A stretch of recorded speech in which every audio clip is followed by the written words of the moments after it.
Buenas noches, podemos comenzar. Bueno, buenas noches a todos. Les habla Carlos Rivera Vélez, presidente de la Academia de la Historia de San Germán. Y este es nuestro tercer evento del año 2023. Calendario del 2023 totalmente dedicado a los 450 años de la Fundación de San Germán en la actual localización. Ustedes saben que San Germán está dando vueltas desde el 1506, dicen algunos. Pero bien honrado de poder colaborar con un grupo de sangermeños y puertorriqueños que están celebrando estos 450 años que no se celebran todos los días. Y prácticamente pues la conferencia de hoy pues es la tercera en ese calendario de conferencias mensuales que estamos ofreciendo al público general. El pasado sábado tuvimos la oportunidad de presentarle al público en general en vivo en los actos del Museo de la Historia una panorámica sobre la historia del siglo XVI del antiguo partido de San Germán. Un evento muy concurrido, ¿verdad? Y estamos muy contentos de que haya sido así. Inclusive nos acompañó el doctor Jorge Rodríguez Beruf, entre otros historiadores puertorriqueños y público general, tanto de la Academia Puertorriqueña como de la Academia de San Germán. Y la verdad es que el evento quedó muy bueno y la gente salió bien complacida, con datos principalmente diferentes a los datos que típicamente se comparten en este tipo de efemérides. Así que hoy no es una excepción, ¿verdad? Tenemos al amigo y académico de la historia de San Germán, de la Academia de la Historia de San Germán, Josué Camaño Dones, que nos va a hablar de un tema sumamente interesante. Pero antes de entrar en el tema, quisiera, para aquellos que no conozcan a Josué, leer una corta reseña de Josué, porque la realidad es que si hablamos de todas las cosas que ha hecho este joven, tenemos que estar por lo menos 2 o 3 horas entrando y puntualizando en muchos aspectos de esa reseña. Así que Josué realizó sus estudios de bachiller en Historia Europea y sus estudios de maestría en Historia Colonial de Puerto Rico, ambos por la Universidad de Puerto Rico, recinto de Río Piedras. Más tarde realizó estudios doctorales en el Departamento de Historia de América de la Universidad Complutense de Madrid, profesor de Historia Colonial de Puerto Rico y de Paleografía y Diplomática en el Departamento de Historia de la Universidad de Puerto Rico, recinto de Río Piedras, y asociado de investigaciones y paleógrafo oficial en el Centro de Investigaciones Históricas de la misma institución. Y por cierto, José me dio clase a mí de paleografía, así que fue mi maestro también en esos aspectos. Por 15 años, del 2007 al 2021, se desempeñó como profesor de Historia de Puerto Rico, de Teoría y Metodología de la Historia, de Historiografía puertorriqueña y caribeña, de Historiografía europea y americana, del Seminario de Investigación Avanzada, de Paleografía y Diplomática Hispanoamericana y de Historia de los Movimientos de Resistencia Política Popular en Puerto Rico durante el siglo XX. Todo esto en el Centro de Estudios Avanzados de Puerto Rico y el Caribe.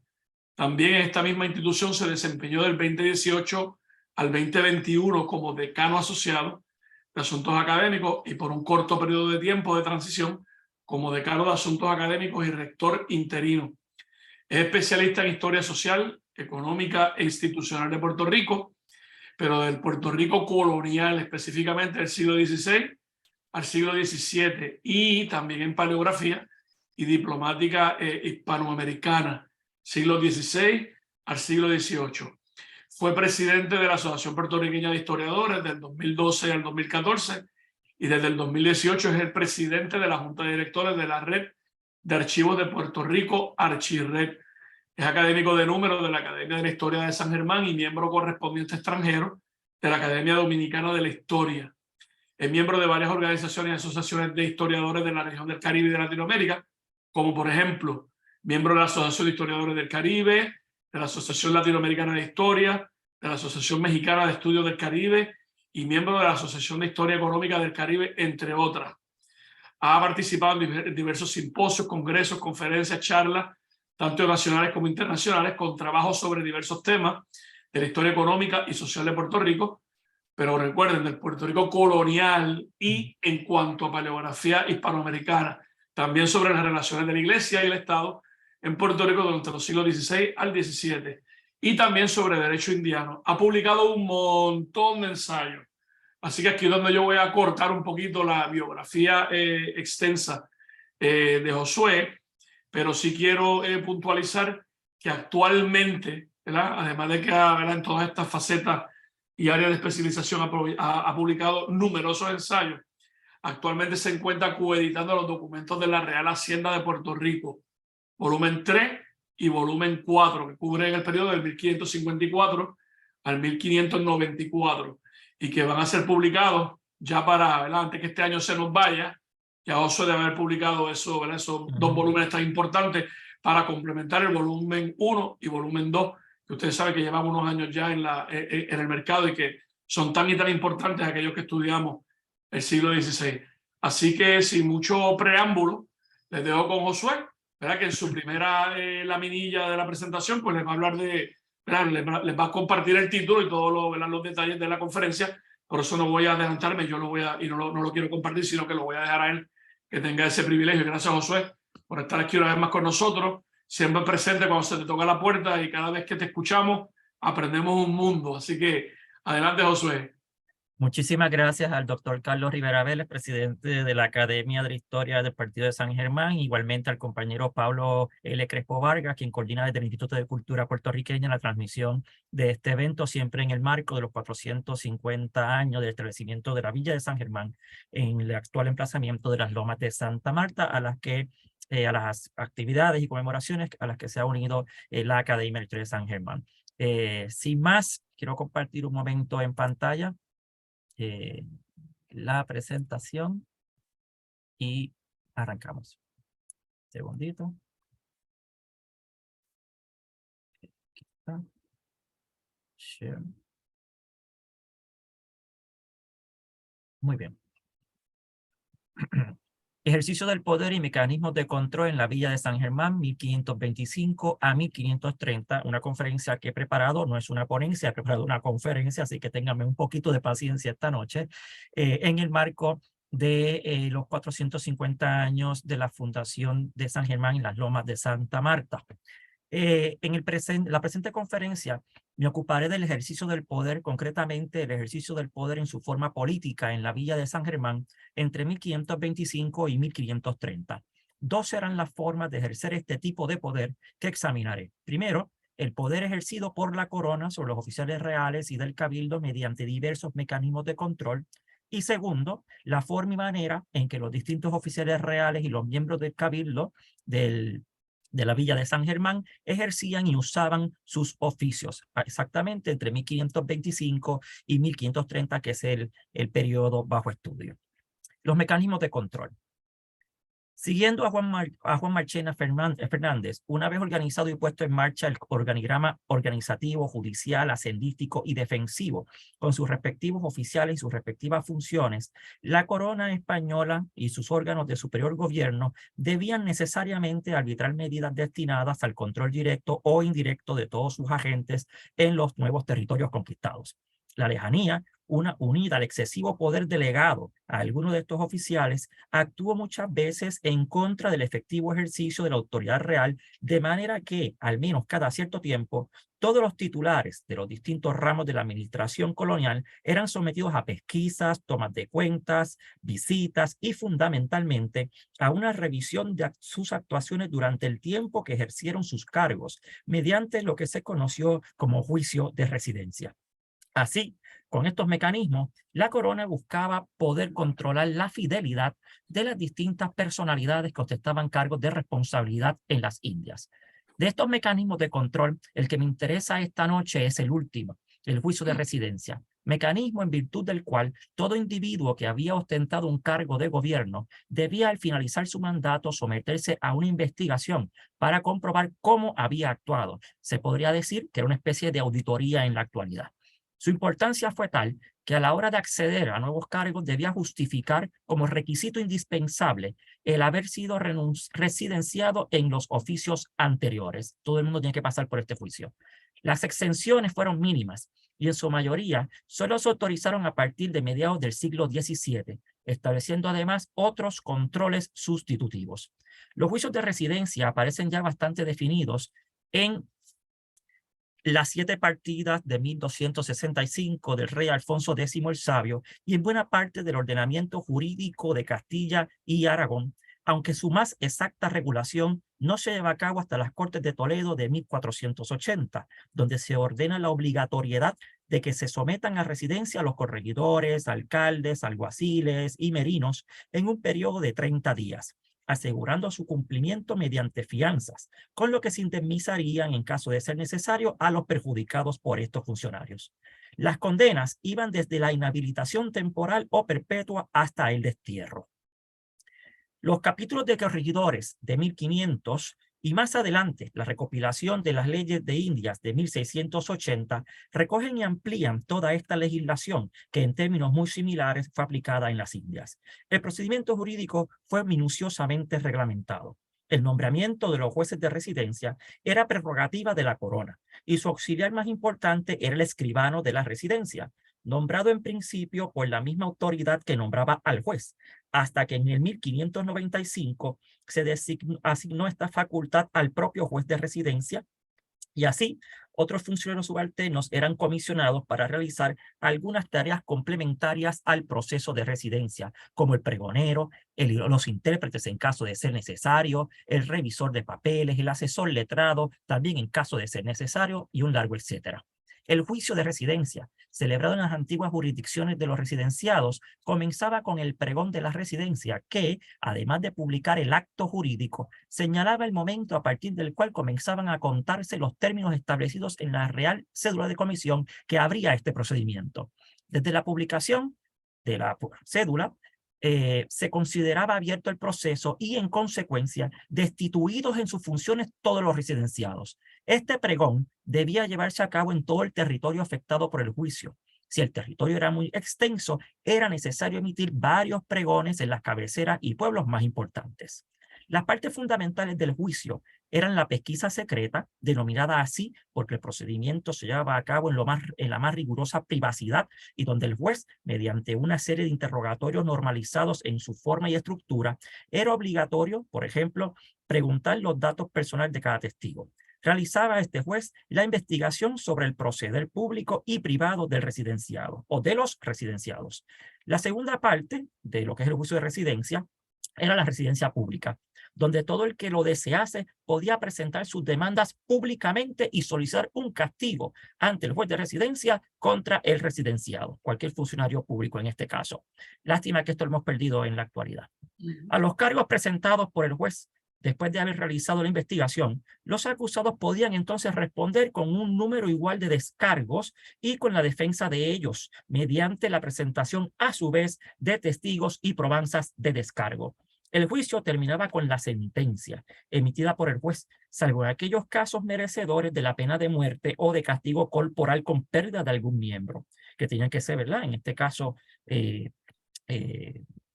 aceptadas por la corona directamente. Las penas más frecuentes en los juicios de residencia eran las multas, inhabilitación temporal de los ejercicios públicos o perpetua, destierro o traslado del espacio en el que se encontraba laborando este funcionario.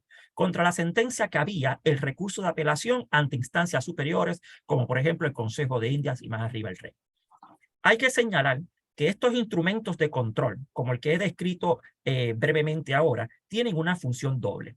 Por un lado, servían para controlar, pero por otro, tenían una gran potencialidad simbólica al recordar de forma permanente que el poder se ejercía solo coyunturalmente y que la autoridad recaía siempre en la figura del monarca.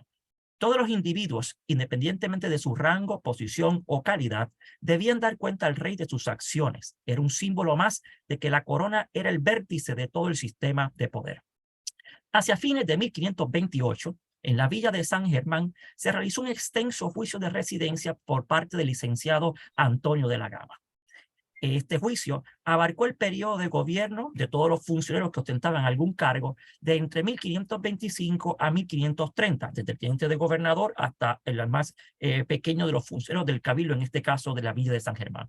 Y en este procedimiento, se examinaron a todos los miembros del cabildo de la villa de San Germán y a aquellos nombrados por este, es decir, a todos los que tenían a su cargo el buen funcionamiento de la administración colonial en el partido de San Germán en sus diversas formas.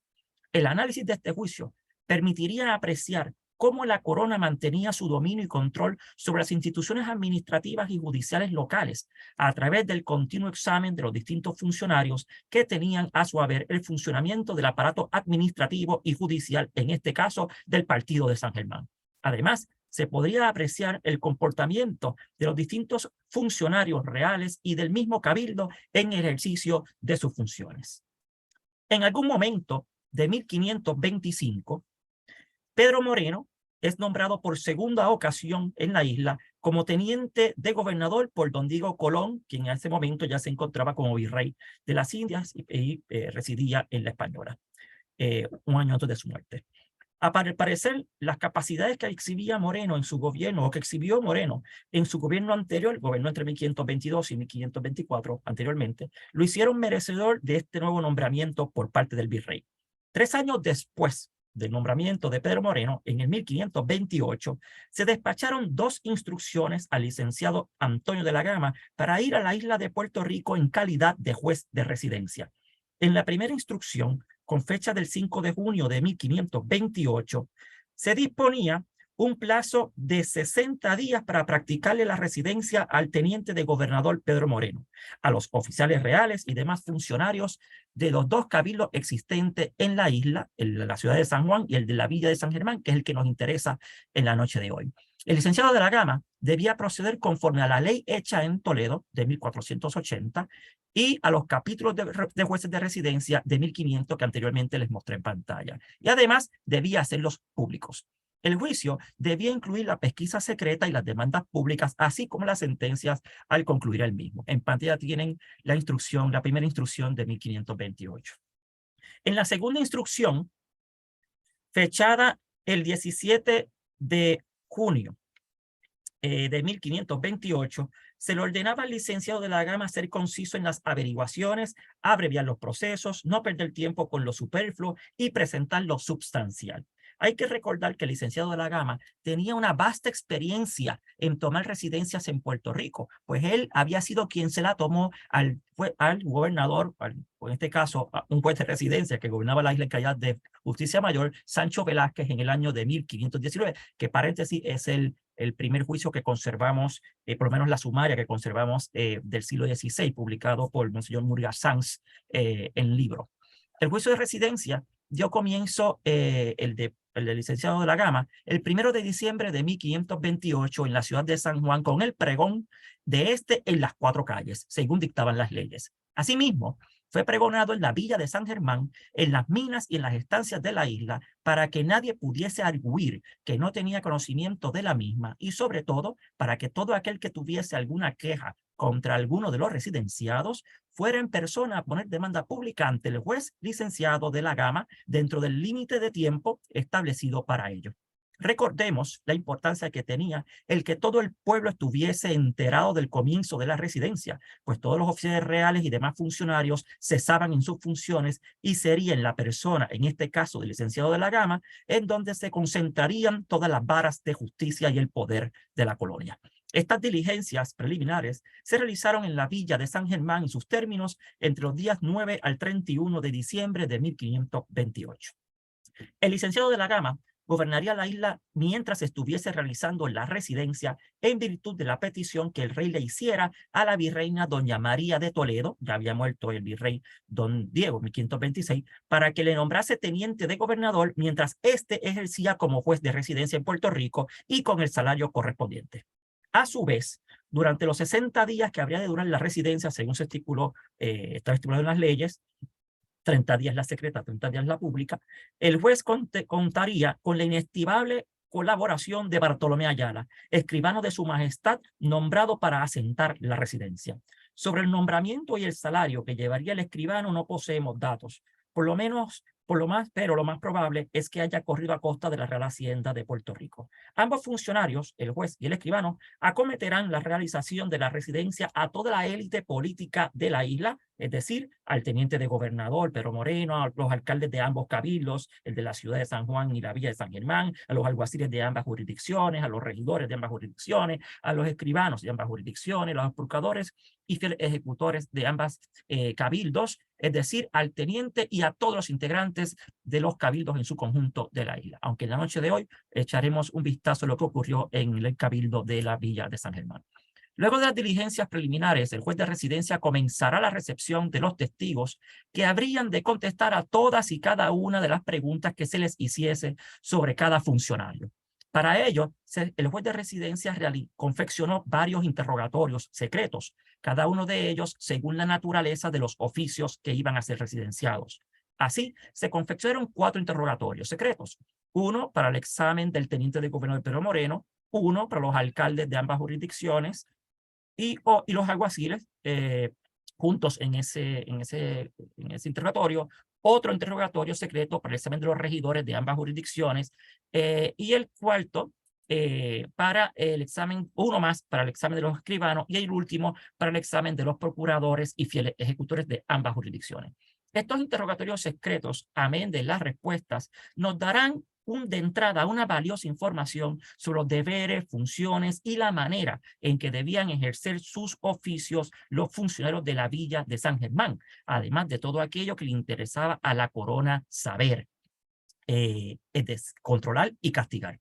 A partir de aquí es que propongo en la noche de hoy examinar el ejercicio del poder, es decir, a partir de esta residencia que he descrito como mecanismo de control, mostrar o más que demostrar cómo la corona ejercía pleno control sobre las actuaciones de distintos funcionarios de la villa de San Germán, además de verlos a ellos mismos en el ejercicio de sus oficios.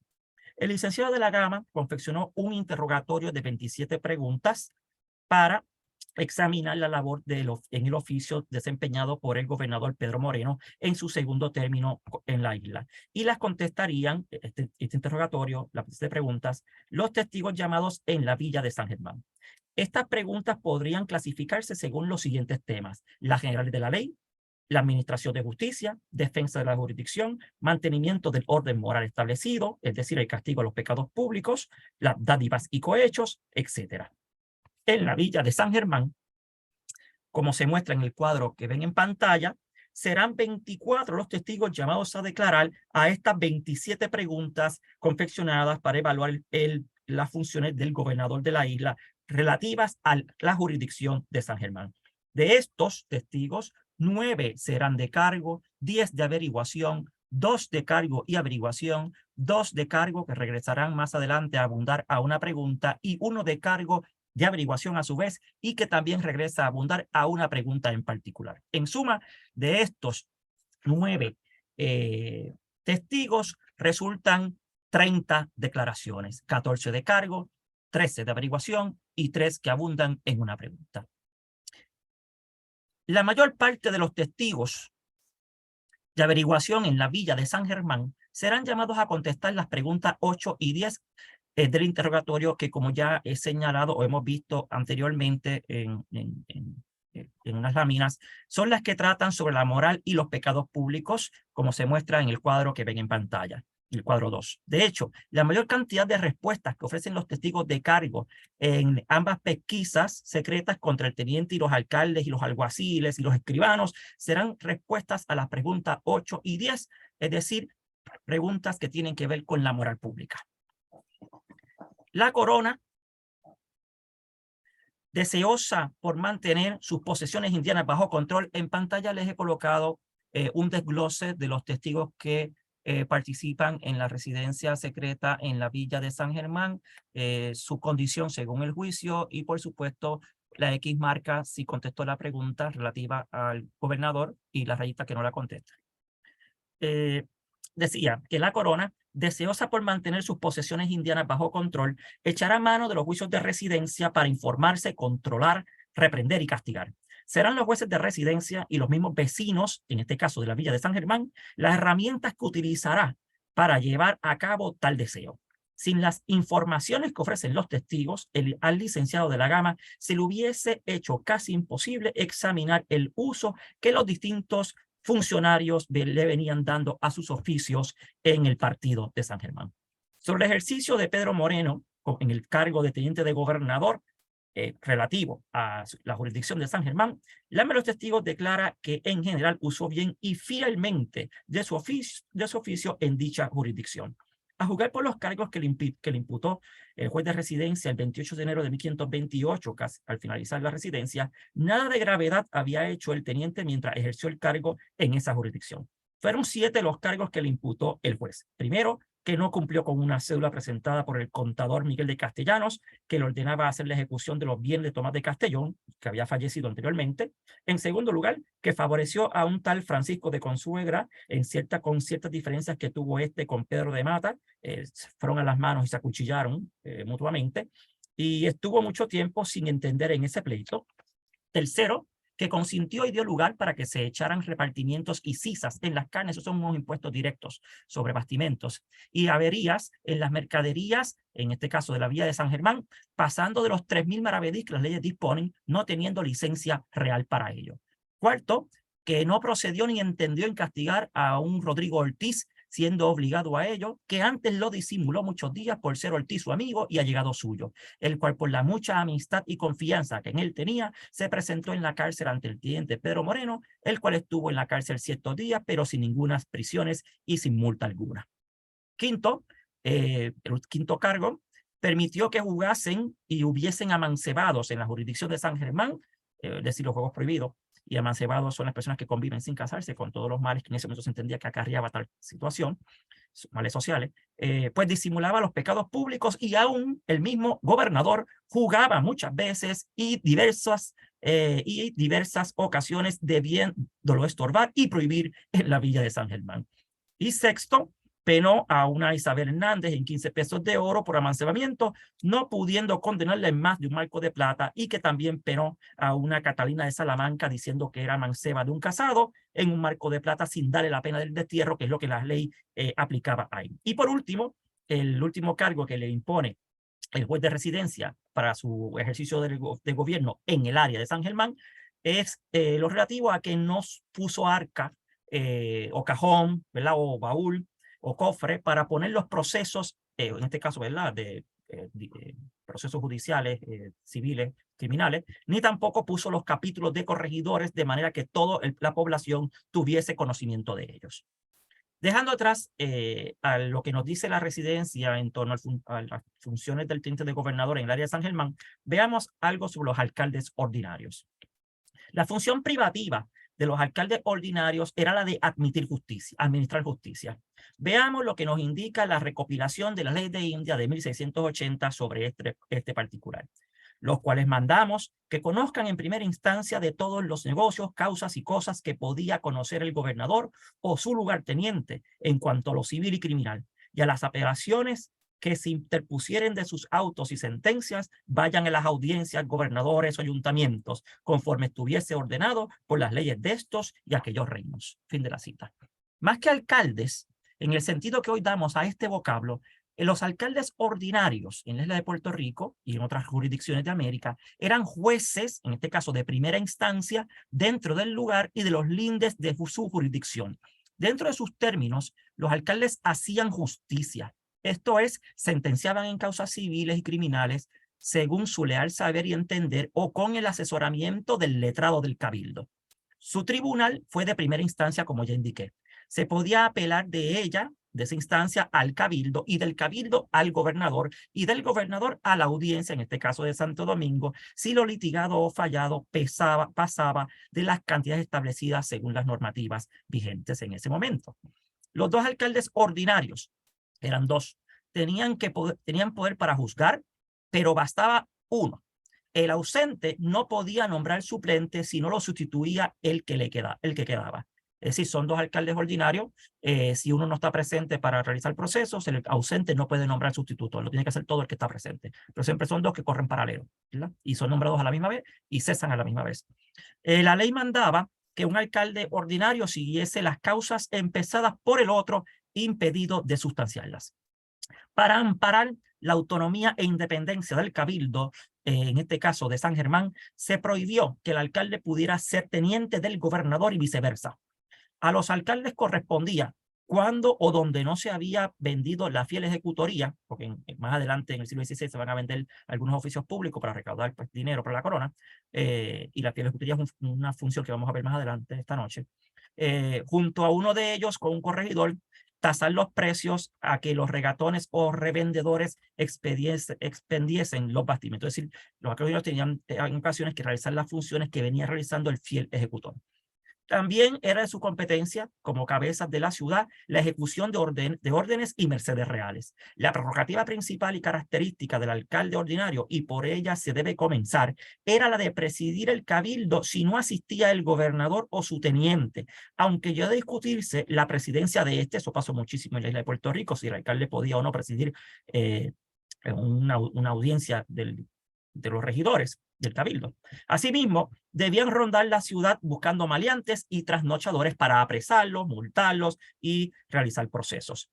Por encima de todo, como representación y cabeza del cabildo, estaba a asumir el gobierno, si faltaban el gobernador y su teniente, en tal manera que, en el caso de faltar también los alcaldes, y podía acaecer con ocasión de desastre general, una batalla, una epidemia o un terremoto, el cabildo lo había de elegir entonces para ese efecto. En el cabildo, los alcaldes no tenían voto, aunque sabemos que sí lo van a tener en el caso de Puerto Rico, aunque gozaban de privilegios, títulos de honor, etc. Los alcaldes ordinarios fueron elegidos por el cabildo de entre los vecinos más prominentes y durante gran parte del periodo no hubo dificultad en encontrar adeptos al cargo. Dice Jalil Suervadillo que la ciudad de San Juan tuvo 2 alcaldes cadañeros, es decir, se seleccionaban cada 2 años, cada año, y que la villa de San Germán tuvo solamente 1. Coincido con lo dicho por Jalil Suervadillo por la ciudad de San Juan, pero debo consignar que la villa de San Germán también contó desde sus inicios con 2 alcaldes ordinarios o cadañeros, como también se les llamaba. No hay pruebas de lo contrario, siempre he encontrado 2 en pareja.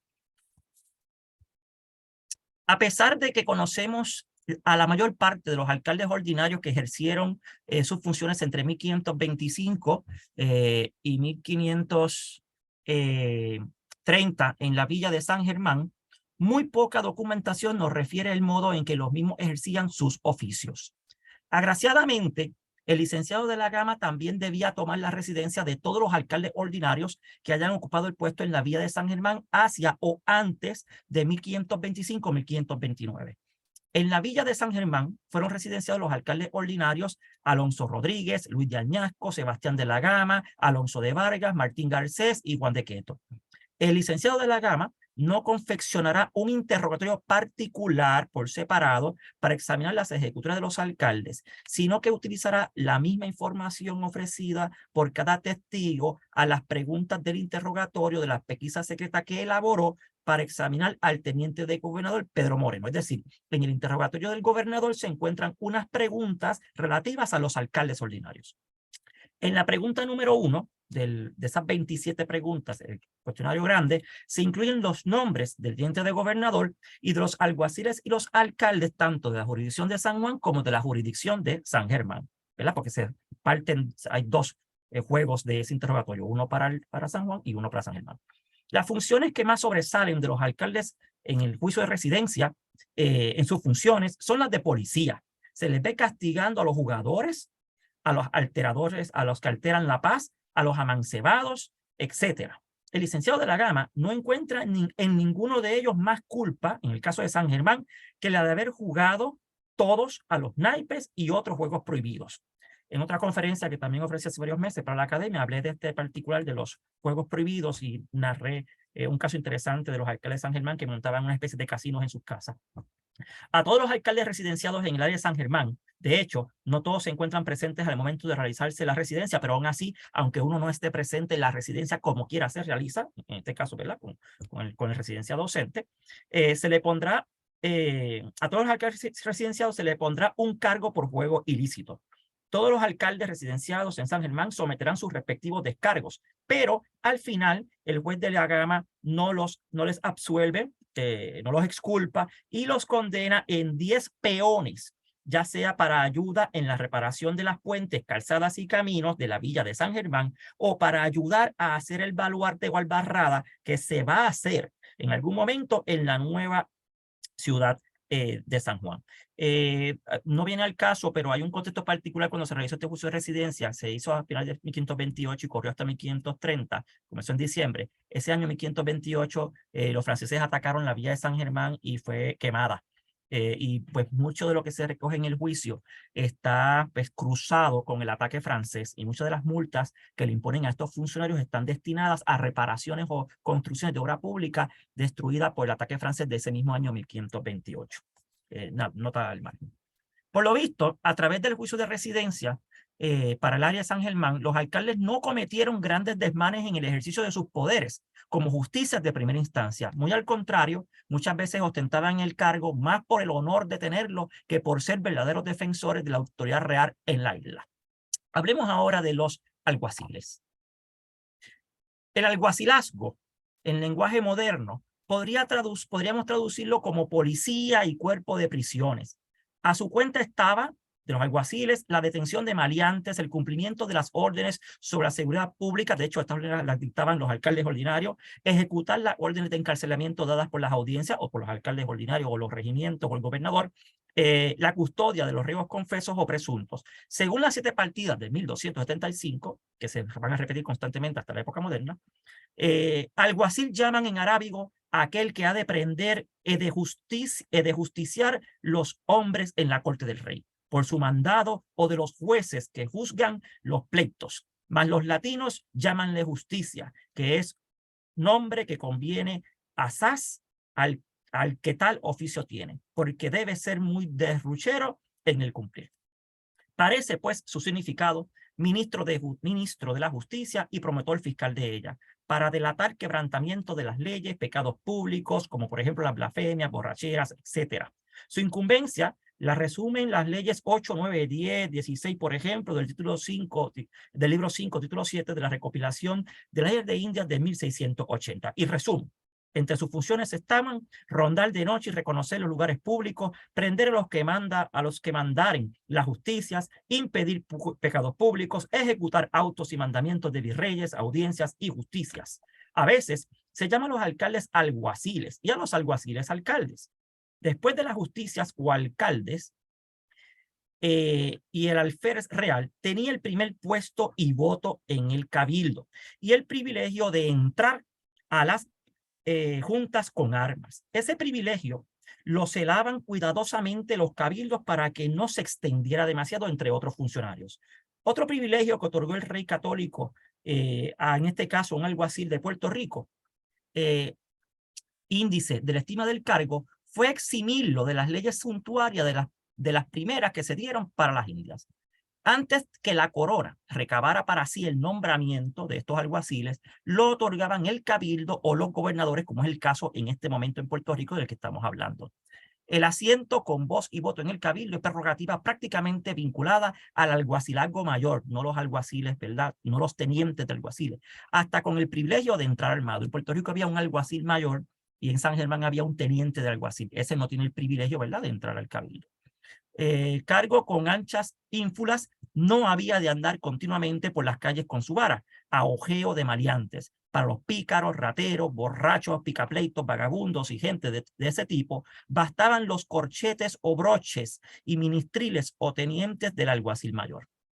El alguacil mayor se guardaba para ocasiones graves, importantes, prisión de gente de alta alcurnia o renombrada, o bien para notificaciones de resonancia o leer sentencias y penas de muerte de personajes o facciones en que iba la seguridad de la república, y un largo etcétera. En lances así, el alguacil mayor, brazo derecho de la justicia, aparecía entero y entonado, con la vara en el puño y la espada en la cinta, pronto a ejecutar y a ejercer jurisdicción. De vez en cuando rondaba la ciudad con su séquito de tenientes de alguacil y esbirros en evitación de daños, que había de resarcir si se probase acaecieron por su negligencia. Mas, según se ha dicho, para la caza ordinaria de tahúres y ladronzuelos, para estorbar riñas, limpieza moral de las calles, escándalos en las tabernas o en la casa llana, bastaban los alguaciles menores, los que habían en San Germán, cuyo nombramiento tocaba al alguacil mayor. El alguacil mayor era un cargo de prestigio y de provecho. Además del salario, contaba con las ejecuciones del arancel, tanto si las hacía por su persona como por sus tenientes. En pueblos sosegados, la justicia andaba ociosa y por consiguiente sus ministros con un mal pasar. Pero en las ciudades, en los puertos, donde concurrían gente de todo tipo, no se daba mano a actuar ni a cobrar. El alguacil mayor o sus tenientes, a ellos les correspondía el 10º de lo que tocaba a sus subordinados, no de lo que obtenían, sino del arancel, el cual varió en sitios y tiempos. En Puerto Rico, en el periodo bajo estudio, en la jurisdicción de San Germán, hay muy pocos alguaciles mayores o sus tenientes identificados. Por el juicio de residencia de 1528 a 1529, sabemos que el alguacilazgo mayor de la isla lo ostentaba para ese entonces Francisco Manuel de Lando, que va a ser, después de que termine este juicio de residencia, el próximo teniente de gobernador de la isla, hasta 1536. Es el último teniente de los Colón en la isla, Francisco Manuel de Lando, el del censo de Lando, ustedes deben recordar a este personaje. Y que su teniente en la villa de San Germán era Ordoño de Solís. De este vamos a hablar ahora. A ellos los podemos observar en el ejercicio de sus cargos a través del juicio de residencia, pero al igual que el teniente de gobernador y sus alcaldes ordinarios, no hay indicios claros de que hubiesen abusado del poder que emanaba de sus oficios. Quizás eran corruptos en otras instancias, pero en el uso de sus oficios, pues no se trasluce, por lo menos en el juicio de residencia. El juez de la Gama solo encuentra que delinquieron bastante como jugadores al jugar juegos prohibidos y los condenó a ambos, al alguacil mayor de la isla como al teniente de alguacil en San Germán, pues los condena como a otros oficiales, aunque a Ordoño de Solís, que era el teniente en la villa de San Germán, le imputa en adición un cargo adicional, perdonando, por llevar derechos demasiados y por cobrar más de lo que el arancel dictaba por sus funciones. Por otro lado, a Solís, por el cargo del juego, se le absuelve, pero se le amonesta, ordenándole comprar 6 pares de grillones para la cárcel de la villa, de nuevo, ya que los franceses los habían robado. También fue condenado en multa en cuanto al cargo de llevar derechos demasiados por cobrar, ¿verdad?, por encima del arancel. Hablemos un poco ahora de los regidores de la villa de San Germán. Su cargo lo indica el nombre: regir, administrar la ciudad, sus bienes, su policía, urbanismo, abastos, licencias de mercaderes u oficiales, reconocimiento de cargos, desde el gobernador y obispo hasta el pregonero y verdugo, salud pública, llamada o admisión de médicos y boticarios, defensa de las prerrogativas comunales, rechazo de invasiones por los gobernadores, cuando constituía el haber temporal espiritual de la ciudad. El regimiento era su personificación ante el rey y ante los vecinos. Es el máximo poder del territorio, en este caso de San Germán. Los primeros regidores les señalaba número y persona el fundador, ¿verdad?, de la jurisdicción, como Juan Ponce cuando, ¿verdad?, creó Caparra, pues le tocó nombrar a los primeros, luego pues el rey seguirá nombrando en adelante. Aumentar el número de regidores no entraba en las facultades del cabildo. El rey se reservaba claramente la facultad de señalar el número de regidores al pedir que se le envíe relación de los que hay en cada pueblo y los que convenían, según los moradores de las ciudades. El número variaba en función de la cantidad de habitantes de cada lugar. Así, el rey quiso reservarse los regimientos, la otorgación, ¿verdad?, del cargo de regidor, para mercedes. En ellos había cómo contentar a muchos. Este cargo siempre fue otorgado por la corona, aunque en algunos casos ya más adelante también se van a vender regimientos o regidurías. Los regidores, además de sus tareas capitulares dentro del cabildo, en este caso de San Germán, deliberativas y administrativas, eran los comisionados o diputados, solo o con un alcalde, para la ejecución de las ordenanzas y otros menesteres fijos y circunstanciales del territorio. Uno se señalaba donde no había audiencia, donde la había tocado a un oidor, para la visita de la cárcel los sábados y procurar que no se durmieran las causas de los pobres y forasteros y desvalidos. A otro regidor lo diputaban obrero de la ciudad, sobrestante de edificios, puentes, etcétera, que vigilase, le tocaba vigilar a ese regidor, su pronta ejecución e impidiese las falsificaciones de los indios en mezclas y materiales.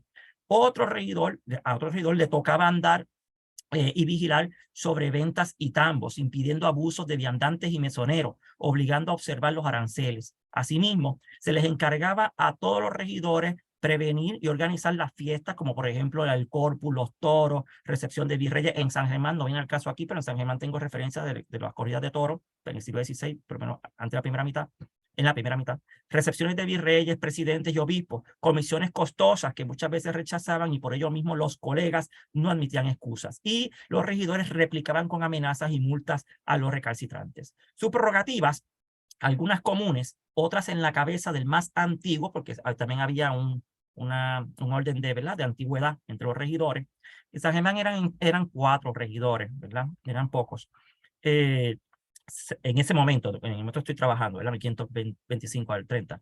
Que la ejercitaba por todos eran iguales a las de España, con pocas variantes. Si los citaban por testigos, le ponían en su casa donde iba el escribano. Eso era una prerrogativa. No gozaban de inmunidad, gozaban de sueldo muy justo porque habían de desatender sus negocios por acudir al cabildo y a los de la ciudad. Por contrapeso, no se les permitían las tiendas ni tratos menudos ejercidos por sus personas. En Puerto Rico hay casos que no les dan sueldo y ellos se quejan. Entonces, o les dan sueldo, pero también tienen negocios aparte. Entonces, ahí es que viene la corrupción, por esa vía.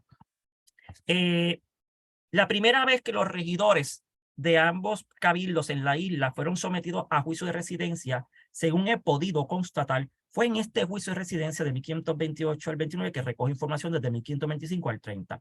Como he venido señalando, el licenciado de la Gama también debía residenciar a todos los regidores en funciones, en este caso del Cabildo de San Germán. En la villa de San Germán fueron residenciados los regidores Vasco de Piedra, Alonso Rodríguez, Juan Maldonado, Francisco Hernández de Talavera y Francisco de Quindós. Estos 2 últimos ausentes de la isla al momento de la residencia. Para tomarle la residencia a los regidores, el licenciado de la Gama confeccionó un interrogatorio de 8 preguntas a las que contestarían los testigos llamados para ello. Básicamente, lo que le interesaba saber al juez de la Gama era el uso que le venían dando a sus oficios los regidores. Interesaba saber si hacían los cabildos en el tiempo señalado para ellos, en los días que les tocaba y horarios, y en el lugar dispuesto para realizarlo. Si permitían que se echasen cisas y repartimientos en más cantidad de los reglamentarios, esos son unos impuestos directos, si habían llevado cohechos o dádivas, esos son actos de corrupción, y permitido parcialidades al votar, si vendían su voto, ¿verdad?, o estaban parcializados cuando votaban, y si han sido diligentes al procurar las cosas que convenían a la villa, en este caso de San Germán. Tienen en pantalla, aquí tienen en pantalla el interrogatorio de los regidores de la villa de San Germán, creo que tuvieron oportunidad de leerlo, y aquí tienen ahora el desglose de los testigos que contestan al interrogatorio de los regidores de San Germán. En la villa de San Germán fueron llamados 13 testigos, 13 personas, 12 como testigos de cargo y 1 como testigo de averiguación. Todos los testigos serán hombres y vecinos de la villa, y habrá algunos que sean mercaderes o escribanos. Lamentablemente, y esto es bien lamentable, el estado de conservación de la documentación en el caso de la residencia de los regidores es pésimo, y el grueso de la información la hemos perdido. Pero gracias a la relación sumaria, porque el juicio de residencia cuenta con un resumen al final de las dos, de la parte de San Juan y de la parte de San Germán, aún podemos saber el resultado de la residencia de los regidores para el partido de San Germán. A los regidores de San Germán se les hizo un primer cargo por no juntarse en cabildo en los días y lugares señalados para ello.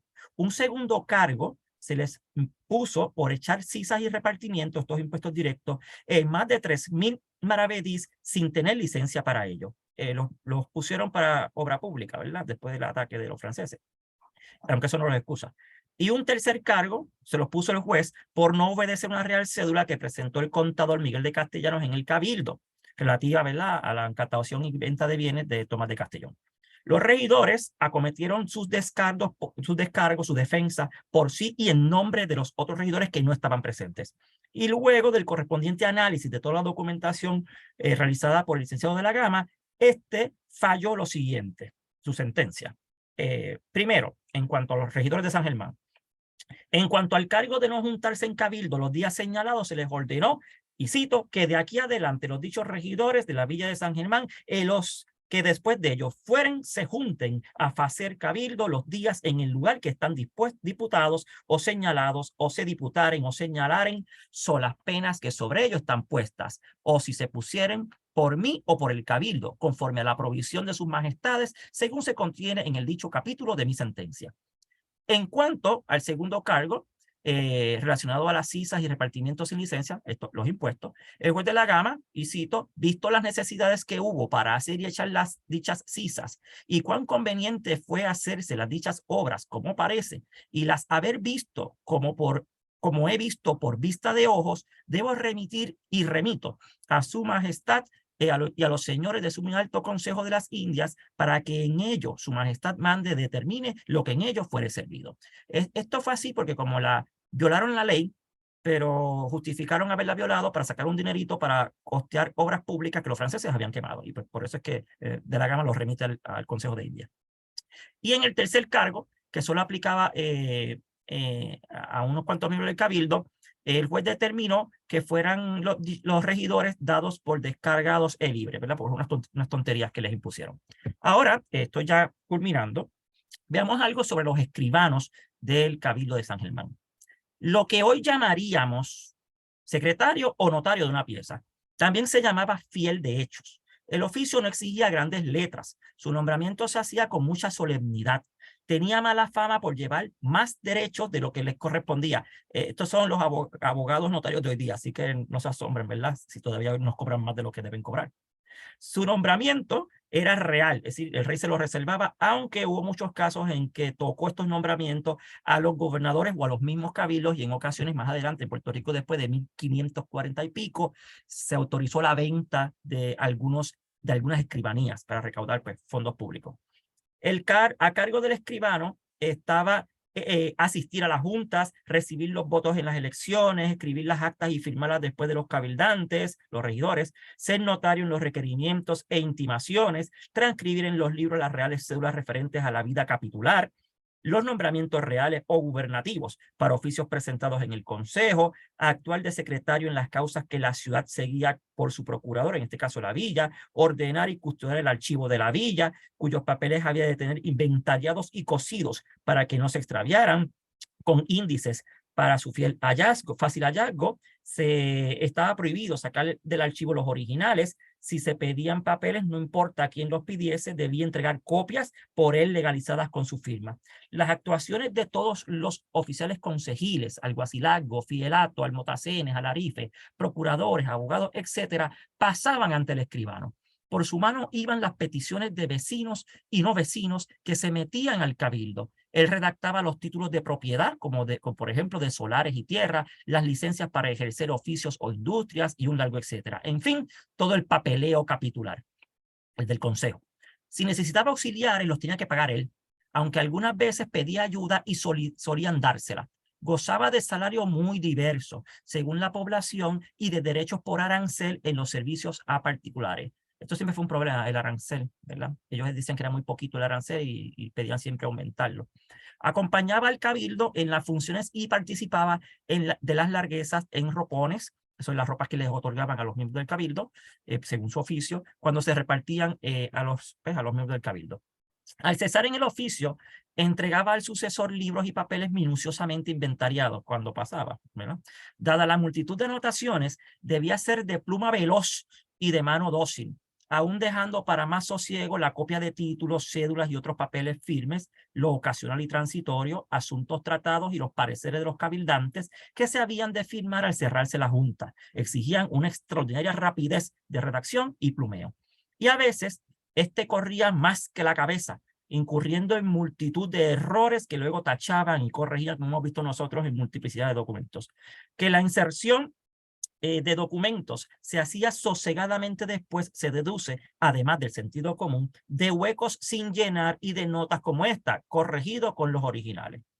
Su dignidad era chica, su influencia grande, como la de todos los secretarios, y más en los lugares pequeños, como en la villa de San Germán, donde su expedición y práctica son la musa inspiradora de los ayuntamientos, y en punto a letras, y saber legal, por muchos años los cabildos de Indias, aún en ciudades, no andaban muy delante de las aldeas españolas. Por eso, y por la habilidad en encauzar la corriente de los negocios a sus intereses, se daba el caso de que los recusasen, aún algún alcalde. En tales casos no se les sustituía, pero se le daba en el negocio un adjunto a costa del recusante. Es decir, si recusaban al escribano, él podía nombrar otro o le nombraban otros a un adjunto y el escribano tenía que pagar ese adjunto. ¿Bien? Los provechos también eran largos y más cuando tenían, además de la escribanía, algún otro oficio. De ahí la prohibición de Felipe II más adelante para que los escribanos no puedan tener otros oficios. En la isla de Puerto Rico, desde sus primeros días, fue una figura imprescindible desde la naturaleza del español de la época de pasarlo todo por papeles, para de esta manera hacer valer títulos, reclamaciones, honores, pleitos, etc. También los escribanos estaban sujetos al control real, dada la naturaleza de su nombramiento y de su oficio. En la isla, los primeros escribanos en ser residenciados de que tenemos noticia son los que el licenciado de la Gama residenció junto con el resto de los miembros del cabildo y otros oficiales entre 1528 y 1529, el objeto, ¿verdad?, de esta conferencia. En la villa de San Germán fueron residenciados Alonso de Molina, quien ya había sido residenciado en la ciudad de San Juan previamente en esta misma residencia, y el escribano Juan de Cervantes. El hecho de que Alonso de Molina haya figurado en ambas residencias, en la de San Juan y en la de San Germán, a la misma vez, tiene su explicación. El 20 de febrero de 1524, años antes, Alonso de Molina fue escribano real y del número de la villa de San Germán por renuncia de otro escribano llamado Jerónimo López, que tenía merced de dichos oficios por muerte de otro escribano llamado Pedro de Castro. Unos años más tarde, Molina renuncia a sus oficios en la villa de San Germán y el 10 de agosto de 1527 es nombrado escribano de número de la ciudad de San Juan por renuncia de otro escribano en esa jurisdicción llamado Juan Pérez. Así que Alonso de Molina estuvo ejerciendo en la villa de San Germán unos 3 años antes de ejercer en la ciudad de San Juan cuando se viene a realizar esta residencia de la que venimos hablando. El escribano Juan de Cervantes fue nombrado el 2 de agosto de 1527 como escribano público y del Consejo y de la Villa de San Germán, en lugar y por renunciación que de dicho oficio hizo en él Alonso de Molina. Alonso de Molina es uno de los escribanos más...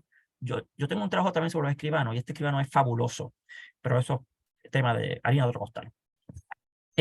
Al igual que se hizo para la pesquisa secreta del teniente de gobernador, alcaldes y alguaciles, y para la pesquisa secreta de los regidores, el licenciado de la Gama elaboró, y lo tienen en pantalla, un interrogatorio de 11 preguntas que contestarían los testigos llamados a declarar en la pesquisa secreta contra los escribanos. Nuevamente, lo que busca saber el juez es si los escribanos han usado bien y fielmente de sus oficios. Las preguntas versan principalmente sobre si han llevado derechos demasiado, es decir, si han cobrado por encima de lo que dispone el arancel sobre sus oficios, si han hecho escrituras falsas, si han llevado cohechos, eso es unos tipos, ¿verdad?, de dinero por el lado para falsificar documentos, ese tipo de cosas, o dádivas por beneficiar a algún particular, y otras prácticas relacionadas con la manera y forma de hacer, guardar y manejar las escrituras, porque también eso estaba reglamentado, ¿verdad? Cosas propias del oficio, en fin. Entre el 28 y el 31 de diciembre de 1528, el licenciado de la Gama se encuentra recibiendo las declaraciones de las 12 personas que ha llamado a declarar a la pesquisa secreta de los escribanos de la villa de San Germán, como ven en pantalla. Los 12 testigos serán de cargo. De ellos, 11 serán vecinos y 1 estante en la villa de San Germán. Observar a los escribanos en el ejercicio de sus oficios no es muy complicado, puesto que ellos se encarnan en la documentación que ha llegado hasta nuestros días. Creo que los más ajetreados en el día a día administrativo colonial, de entre todos los oficiales reales o del cabildo, eran los escribanos. Pero veamos qué nos dice el juicio de residencia sobre el uso que daban a sus oficios en la villa de San Germán. Estamos terminando. En primer lugar, cada uno de los 3 escribanos residenciados tuvo su proceso particular e individual. Y esto a pesar del interrogatorio, la pesquisa secreta en común, que ya vimos el interrogatorio. Una vez el juez de residencia le notificó los cargos a cada uno de estos escribanos de San Germán, estos procedieron a preparar y a someter sus respectivos descargos o defensas. Contra Alonso de Molina, que es el que estuvo en San Germán y después se fue para San Juan, resultaron 4 cargos, ¿verdad? En el uso y ejercicio de su cargo, ¿verdad? En San Germán. El primer cargo por asentar un poder luego de ejecutarlo. El segundo cargo por llevar demasiados derechos contrarios al arancel establecido. El tercer cargo por llevar derechos sin asentarlos en los procesos. Cobraba por debajo de la mesa y no lo ponía en el proceso. Y el cuarto cargo por no henchir las escrituras, es decir, por no amarrarlas, numerarlas, ¿verdad? Y que no se intercalaran escrituras que no, pues no iban en el momento, ¿verdad? Alonso de Molina presenta su defensa o descargo entre el 1 y el 11 de febrero de 1529. Una vez el licenciado de la Gama examina toda la documentación, sentencia lo siguiente: absuelto del primer cargo, ¿verdad? El que tiene que ver con lo del asentar el poder luego de ejecutarlo. En cuanto al segundo, absuelto, lo de llevar derechos demasiado contra el arancel. Absuelto de la primera parte del tercer cargo, el que tenía que ver con cobrar dinero sin asentarlos en los procesos por debajo de la mesa. Y condenado en la segunda parte de ese mismo cargo en 6 peones para el baluarte o albarrada de la ciudad, porque recuerden que hay mayor ataque y están construyendo unas cuantas defensas pequeñas. Y es amonestado. Y en el cuarto cargo se le condenó a comprar a su costa un libro en blanco para que asiente las escrituras según la norma, porque él escribía al garete y las amarraba al garete y era un desorden. En cuanto al escribano Juan de Cervantes, el licenciado de la Gama le notifica los cargos que resultaron de su pesquisa secreta el 7 de enero del 1529 en San Germán. Luego de un extenso descargo por parte de Juan de Cervantes, el licenciado de la Gama pronuncia su sentencia e inmediatamente es apelada por este escribano. El juez la da por recibida y vista la apelación y otorga a Juan de Cervantes esa apelación se la otorga con que vaya personalmente a la corte en seguimiento. No sabemos, porque nunca he encontrado en qué terminó el asunto de su apelación, pero no debió ser nada grave, en definitiva, y lo más probable es que se tratase de la interpretación de alguna normativa real, caso que siempre han referido al Consejo de India. Para finalizar, 2 oficios del Cabildo de San Germán: los procuradores y los fieles ejecutores. Los procuradores. Dicen las 7 partidas sobre los procuradores lo siguiente: de las mayorales personas, sin que no puede ser ningún juicio, según dijeron los sabios, así como el de mandar es del demandado, es del juzgador que los libres. Habemos hablado asaz cumplidamente en los títulos antes de este, y ahora queremos mostrar de las otras personas que son como ayudadores. Ya se ha tratado sobre el ejercicio de los oficios de las personas sin las que no puede haber cabildo. Las que lo constituyen, deliberan y votan en los asuntos de gobierno interior, en este caso de la Villa de San Germán. Las que tienen en sus manos el verdadero poder y control sobre, en este caso, esa jurisdicción. Ahora, será útil añadir algo sobre aquellos que les ayudaban en la tarea de mantener la res pública, en este caso, esa jurisdicción, bajo control. Los que sin pertenecer al cabildo, ni tener voz ni voto, o mejor, voto, eran sus ojos para ver, su cabeza para prevenir y sus pies y manos para ejecutar lo acordado. Del procurador habla poquísimo la recopilación de las leyes de Indias, acaso por no ser cargo oficial, antes particular de los lugares, libres en tenerlo o no. No es un cargo oficial, o mandado, ¿verdad? O mandatorio. Era lo que en Roma era el defensor civitatis, y en España el representante o personero del municipio contra las intromisión reales. Es el abogado de la villa. Bueno, no abogado, es el representante, el que defiende los intereses de la villa. La villa, por supuesto, en este caso San Germán, ¿verdad? Le da un dinerito y él defiende a los intereses de la villa ante el gobernador de Puerto Rico, ante la audiencia de Santo Domingo, ante el Consejo de India, ¿verdad? Para hacer valer los derechos y las autonomías de ese territorio.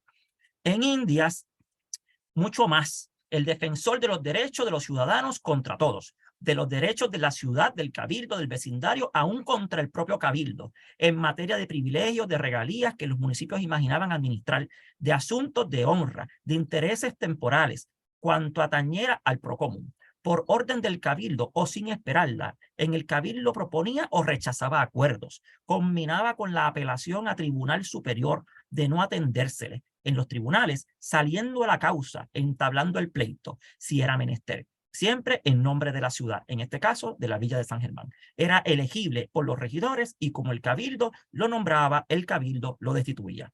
Los oficiales reales no podían ser procuradores. Los asuntos de hacienda, imposición de tributos, venta de cargos consejiles, entraban comúnmente en los pleitos y reclamaciones de los procuradores y se verían si a la vez eran oficiales reales en el trance curioso de defender oficiales los que impugnaban procuradores. El procurador podía no ser letrado, necesitaba pues asesor jurídico en los pleitos. De los primeros días, mientras se montaba la administración y los pobladores se guiaban por la memoria de lo visto en España, aparecen en las actas capitulares las indecisiones y las consultas a quienes creían con más luz.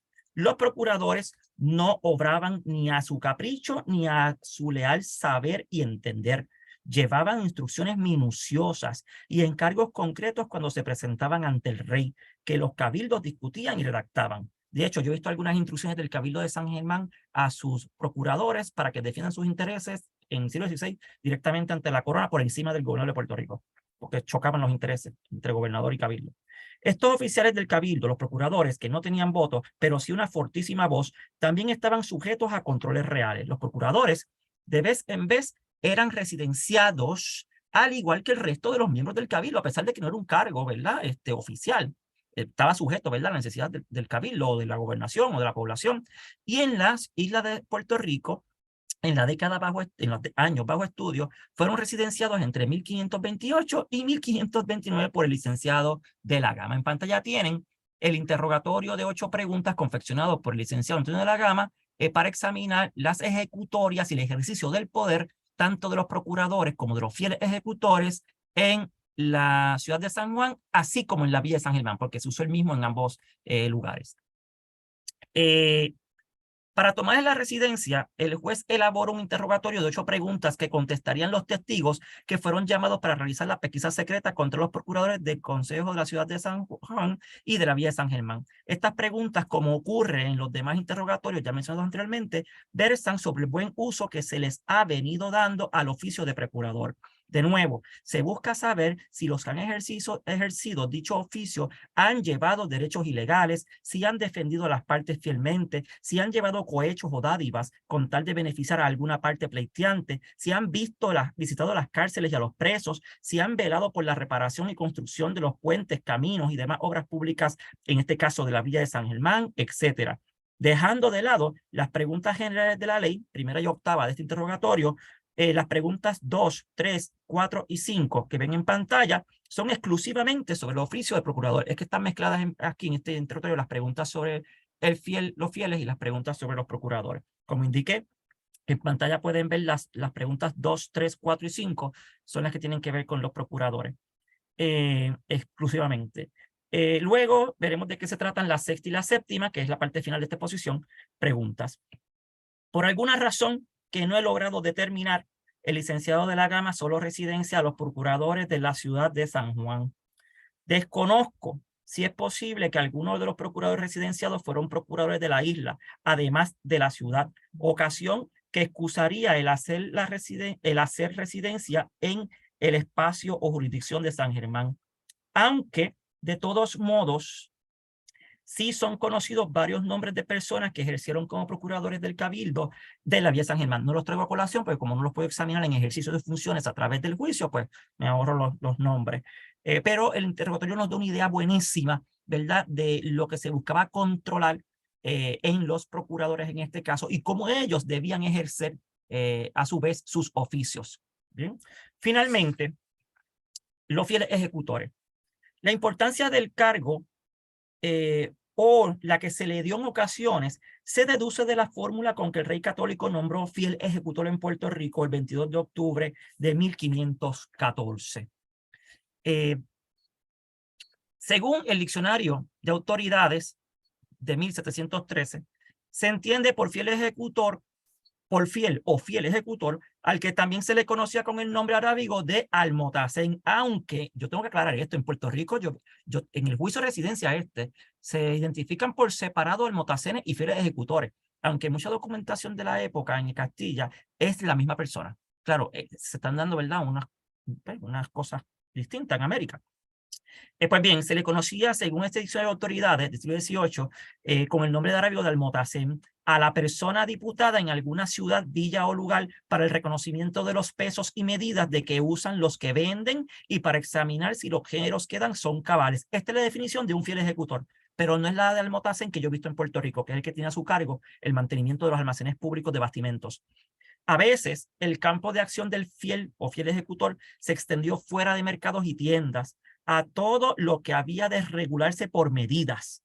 Era el representante del municipio, del cabildo, en este caso de la Villa de San Germán, en fijar cantidades fieles en el dar y recibir lo que fuere. En la actualidad, para los que me están escuchando, el fiel ejecutor ejerce unas funciones similares a las que realizan los inspectores de DACO. Ir a los negocios, a las tabernas, a las tiendas, supermercados, examinar que lo que se vende al justo precio y se utilizan pesos y medidas conforme a lo dispuesto en las regulaciones, ordenanzas o leyes. Y da los permisos, una vez examina todo eso, da un permiso, una licencia, un sello, como que todo esté en orden, ¿verdad? Lo mismo se hacía por el fiel ejecutor. Bien. En su oficio, era un oficio de más provecho que honra. Lo dice el nombre, fiel ejecutor. Vigilaba y ejecutaba órdenes y ordenanzas ajenas. No podía castigar por sí mismo, llevaba vara de justicia, pues solamente denunciar. Su salario salía de parte de las multas y del cobro por echar el sello, ¿verdad?, la autorización, a pesos y medidas. También obtenía carnes y pescado gratis cada día cuando ejercía sus funciones. Este asunto de que como su salario sale de parte de las multas y del cobro del sello, pues imaginarán que a más multas que daban, en este caso en San Germán, pues más dinerito cobraban, ¿verdad? Y por ahí venía la corrupción. Guardaba en su casa los patrones de pesos y medidas oficiales. Y al principio de cada año, en unión de un alcalde ordinario, en este caso de la villa, había de visitar las tiendas y comprobar si pesos y medidas eran justos y marcados. Ponía aranceles en los bastimentos. En las cosas de oficios mecánicos lo hacía el ayuntamiento, aunque solo el fiel ejecutor las firmaba. Asimismo, cuidaba que no estropeasen la traza de la ciudad, edificaciones caprichosas, velaba por el ordenamiento urbano, esto es interesantísimo, que podía derrocar a cuenta del dueño. Es decir, se hacía una traza, ¿verdad?, la disposición de las calles y callejones de la ciudad, y se veía que se estaban haciendo edificaciones que no contaban con las autorizaciones en un espacio abierto, ¿verdad?, o en un solar que rompía con la traza de la ciudad. Él podía ordenar el derribamiento de esas casas o edificaciones a cuenta del dueño. Yo tenía que pagar, ¿verdad?, el derribamiento y la limpieza de los espacios.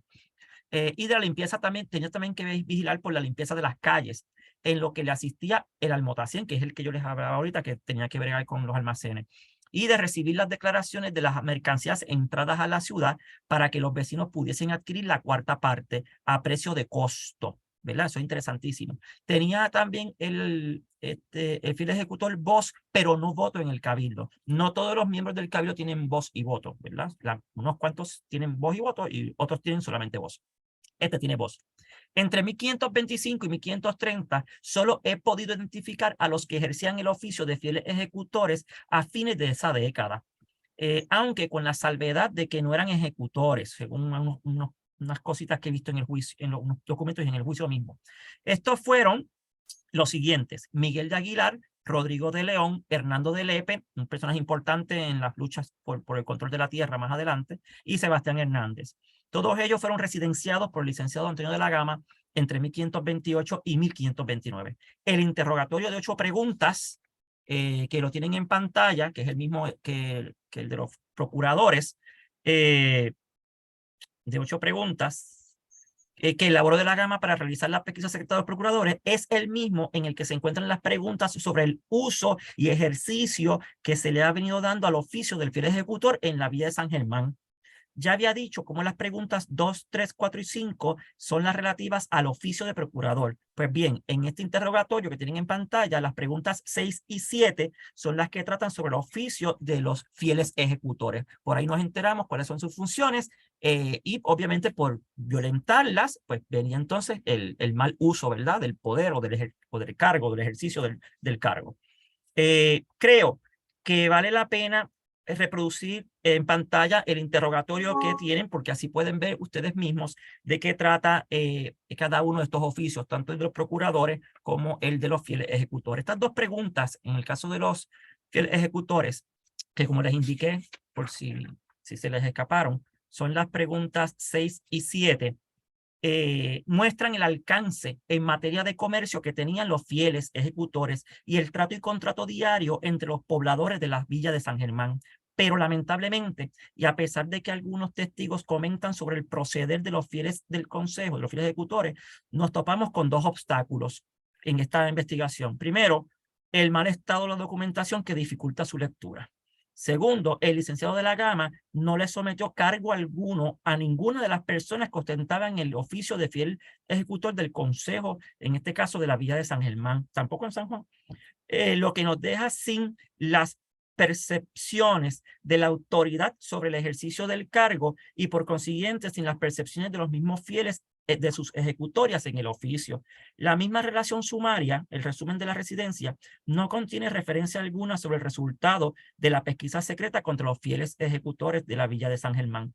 De todas maneras, creo que resulta revelador el que este tipo de oficio sea examinado y controlado por la corona a través del mecanismo que ofrece el juicio de residencia, lo que nos pone de manifiesto el interés de la autoridad real por saber y controlar hasta el más mínimo detalle de la organización colonial. Dicho sea de paso, la mayoría de los juicios de residencia no examinan las funciones de los fieles ejecutores ni los almotaceres, ¿verdad? Es interesante.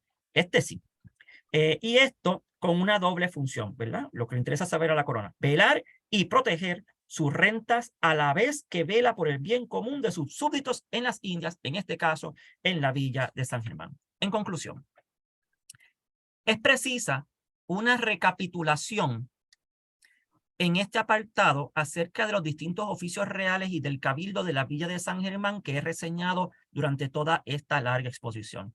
Aparte de los trabajos cotidianos que como mineros, estancieros, mercaderes, etcétera, desempeñaba la mayor parte del pueblo de la villa de San Germán, muchos veían en el ocupar un oficio capitular del consejo una forma de allegarse a algún dinero extra, amén del prestigio personal que el tal oficio pudiera conferirles. Si bien muchos de los oficios consejiles estaban mal remunerados, eso no importaba a muchos. Ganar fama y honra no solo se conseguía mediante las armas, eso era propio de la gloriosa época caballeresca, sino también mediante el servicio público.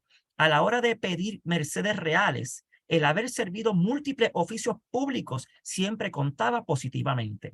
Si miramos diversas probanzas de la época, notaremos que muchos siempre resaltaban los servicios prestados a la corona como evidencia de rectitud y lealtad y justificante para nuevas mercedes. Muchos colonos no despreciaban el servicio público porque también mediante los tales oficios podían acrecentar su patrimonio y progresar aún más en la colonia por la vía del cohecho, por la vía de la corrupción o por la vía del medro social. Como se ha podido apreciar a través de esta exposición en la noche de hoy, la corona fue paulatinamente centralizando el poder y haciéndose cada vez más presente en la vida política de la isla, en particular en la villa de San Germán, por lo menos en este periodo bajo estudio, 1525 a 1530. Poco a poco fue reteniendo para sí el nombrar a los distintos regidores que integrarían el cabildo de la villa de San Germán, además de ya haber ostentado el nombramiento de los escribanos. Mediante los juicios de residencia, procuró la corona vigilar a sus funcionarios y corregirlos en el caso de que hayan cometido faltas estando en sus oficios. Muchísimas gracias a todos y a todas. Bueno, Josué, siempre me quedo sin palabras. Buenísimo, buenísimo. Disculpen el tiempo, pero... Buenísimo. El único que tenemos un problemita y es que había un problema técnico en el chat. Ya Pablo lo pudo resolver. Así que cualquier pregunta, por favor, en confianza, Y de hecho, pueden hacerlo. Y Pablo, no sé si se puede abrir el micrófono. sí, cualquier persona que levante la mano le abrimos el micrófono. Excelente. Nancy. Adelante, Nancy.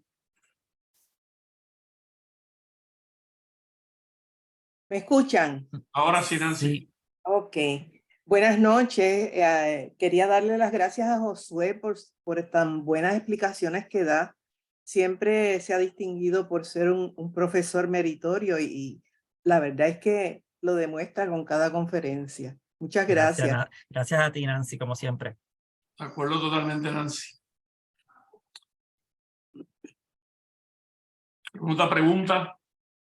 Yo tengo dos por lo menos en lo que calientan los motores en la audiencia. Josué, yo me doy cuenta que cuando tú haces la matriz de respuesta, es consistente ver que hay cierto tipo de preguntas que nadie responde. Los ¿Qué tú has silencios. visto, verdad? Ajá, ¿qué tú has visto o qué tú percibes que fue la razón? Era una pregunta muy caliente. A mí me gustan más esos silencios que las respuestas. Cuando uno, claro, el curso de residencia es un examen muy puntual sobre unos funcionarios en un momento muy puntual, ¿verdad? Y recordemos las lealtades que hay en esta población, un mundo chiquito, todo el mundo es leal a otro y hay riñas entre ellos. Cuando hay respuestas constantes para ciertas preguntas, lo que se está traduciendo son las pugnas entre esos residenciados y los habitantes del lugar. Por lo regular, cuando la gente está en paz y hay unas alianzas familiares, hay unas alianzas estratégicas, hay unas redes sociales construidas, las preguntas están calladas, no hay respuesta. No hay respuesta. Pero no es porque no haya información, es porque evidentemente tú no te vas a echar en contra del alcalde si el alcalde es el que me facilita el contrabando, si el alcalde es el que me facilita no pagar aranceles, el fiel ejecutor es el que le doy 50 pesos de más y no me quita el sello o la vara para yo comprar y vender tela, ¿verdad? Entonces yo me entero de esas cosas, pero por otros lugares, por los pleitos, por ejemplo, a veces cuando hay unos cuantos pleitos, porque esta gente tiene sus lealtades, pero a veces entran en conflicto porque no me pagaste lo que tenías que pagar. Y ahí comienzan las denuncias y comienzan las quejas y uno se entera por ahí. Pero sí, las no respondidas responden precisamente a esos intereses de esos sectores sociales que están compinchados, a esas alianzas de clase, a esas redes sociales construidas y más. Y San Germán, ya sabemos cómo es San Germán. O sea, San Germán hace piña, ¿verdad? Recordemos, San Germán tiene una autonomía relativa en este momento, ¿verdad? La hace valer, pero hasta la muerte. Y esto es un juez que viene de España. O sea, esto es un juez que viene a ver si ustedes están haciendo las cosas bien y pagando, tienen que pagar. San Germán se hace el loco. Bueno, este juez tenía que, como no sale aquí, pero parte de sus funciones era de evaluar las cajas reales. Hay un teniente de contador y un teniente tesorero en San Germán, y cuando él fue a ver las casas reales, la caja real, donde está el dinero, los impuestos, todo, le dicen, no, porque es que la casa donde estaba la caja real se quemó. Hubo un incendio y se quemó. Y él, pero si es que no hay más nada quemado. Es que el fuego solamente fue ahí. Entonces, quemaron la caja real, ¿verdad? Para no dar cuenta de los chanchullos económicos que tenían en San Germán. Así de simple. Pero tú tienes la razón, esos silencios son bien llamativos. Yo le sigo la pista a los personajes, ¿verdad? Y a los testigos. Si tengo un testigo que responde muchas veces algunas preguntas, pero me deja en blanco otras, yo me pregunto, ¿qué relación hay entre el testigo que no me está respondiendo esto y el residenciado? Y comienzo a ver si son parientes, porque aquí ve las parenteras, aquí está todo el mundo emparentado. Son amigos, ¿verdad? Llevan años en este asunto. Entonces, pues, hay un grado de corrupción. San Juan también es igual. Recuerden que estamos, pues, todo esto es, pues, como decía, que bueno, es una frase feísima, pero había una historiadora, Juana Gil Bermejo, la que escribió Panorama Histórico de Agricultura en Puerto Rico, ya fallecida, en la Escuela de Estudios Hispanoamericanos de Sevilla. Ella tiene una frase feísima. En aquella época, pues bueno, pero hoy día fea. Decía, Puerto Rico, en esta época, siglo XVI, era una cueva de gitanos, ¿verdad? Decía ella. Claro, frase fea, pero haciendo referencia al descontrol que había, ¿verdad? No al tipo de persona, no por ser gitano, al descontrol, porque el rey enviaba gente para controlar, pero no había manera, porque no había la gente no hablaba. Muchas residencias para que la gente hable, ¿verdad? Y denuncie, pero no hablan, ¿verdad? Y cuando denuncian es porque me has pisado los callos previamente y voy a aprovechar el juicio para meterte mano. Pero interesantísimo. No, interesantísimo. No, es interesante, es interesante. Miguel, creo que Miguel Rodríguez, Miguel, ¿quieres comentar? Adelante. Sí, ¿me están oyendo? Sí, adelante. Muy bien, buenas noches, Miguel. Saludos. Me quedé esperando a ver si había algún conflicto con los indios de San Germán, pero bueno. Hay una pregunta sobre los indios, fíjate. Sí, bien interesante. Eso salía mucho, obviamente, en los juicios de residencia acá de San Juan, de Puerto Rico, pues sí aparecían siempre detalles de que si alguien se había quedado con más indios de la cuenta, lo que sea. Pero también tiene que haber pasado eso allá también, me imagino. Sí pasó, Miguel. No lo conté aquí, ¿verdad? Porque el juicio es multidimensional. Pero ¿tú te Claro, acuerdas sí. el caso de Cata Osivo? Exactamente, no, ese Ese yo, caso, donde está mejor narrado y contado y explicado, es en este juicio de residencia en la parte de San Germán, Mira, ok. el del indio rebelde. Sale en Pues este juicio. sí. Sí. Después yo lo voy a ver si lo puedo Y, ver para y conocer. He leído tu trabajo ya sobre ese preliminar que tú hiciste. sí, el chiquito, el cortito, El pero chiquito, así hay que muchos más datos. qué bueno. Y tengo dos preguntitas más cortas.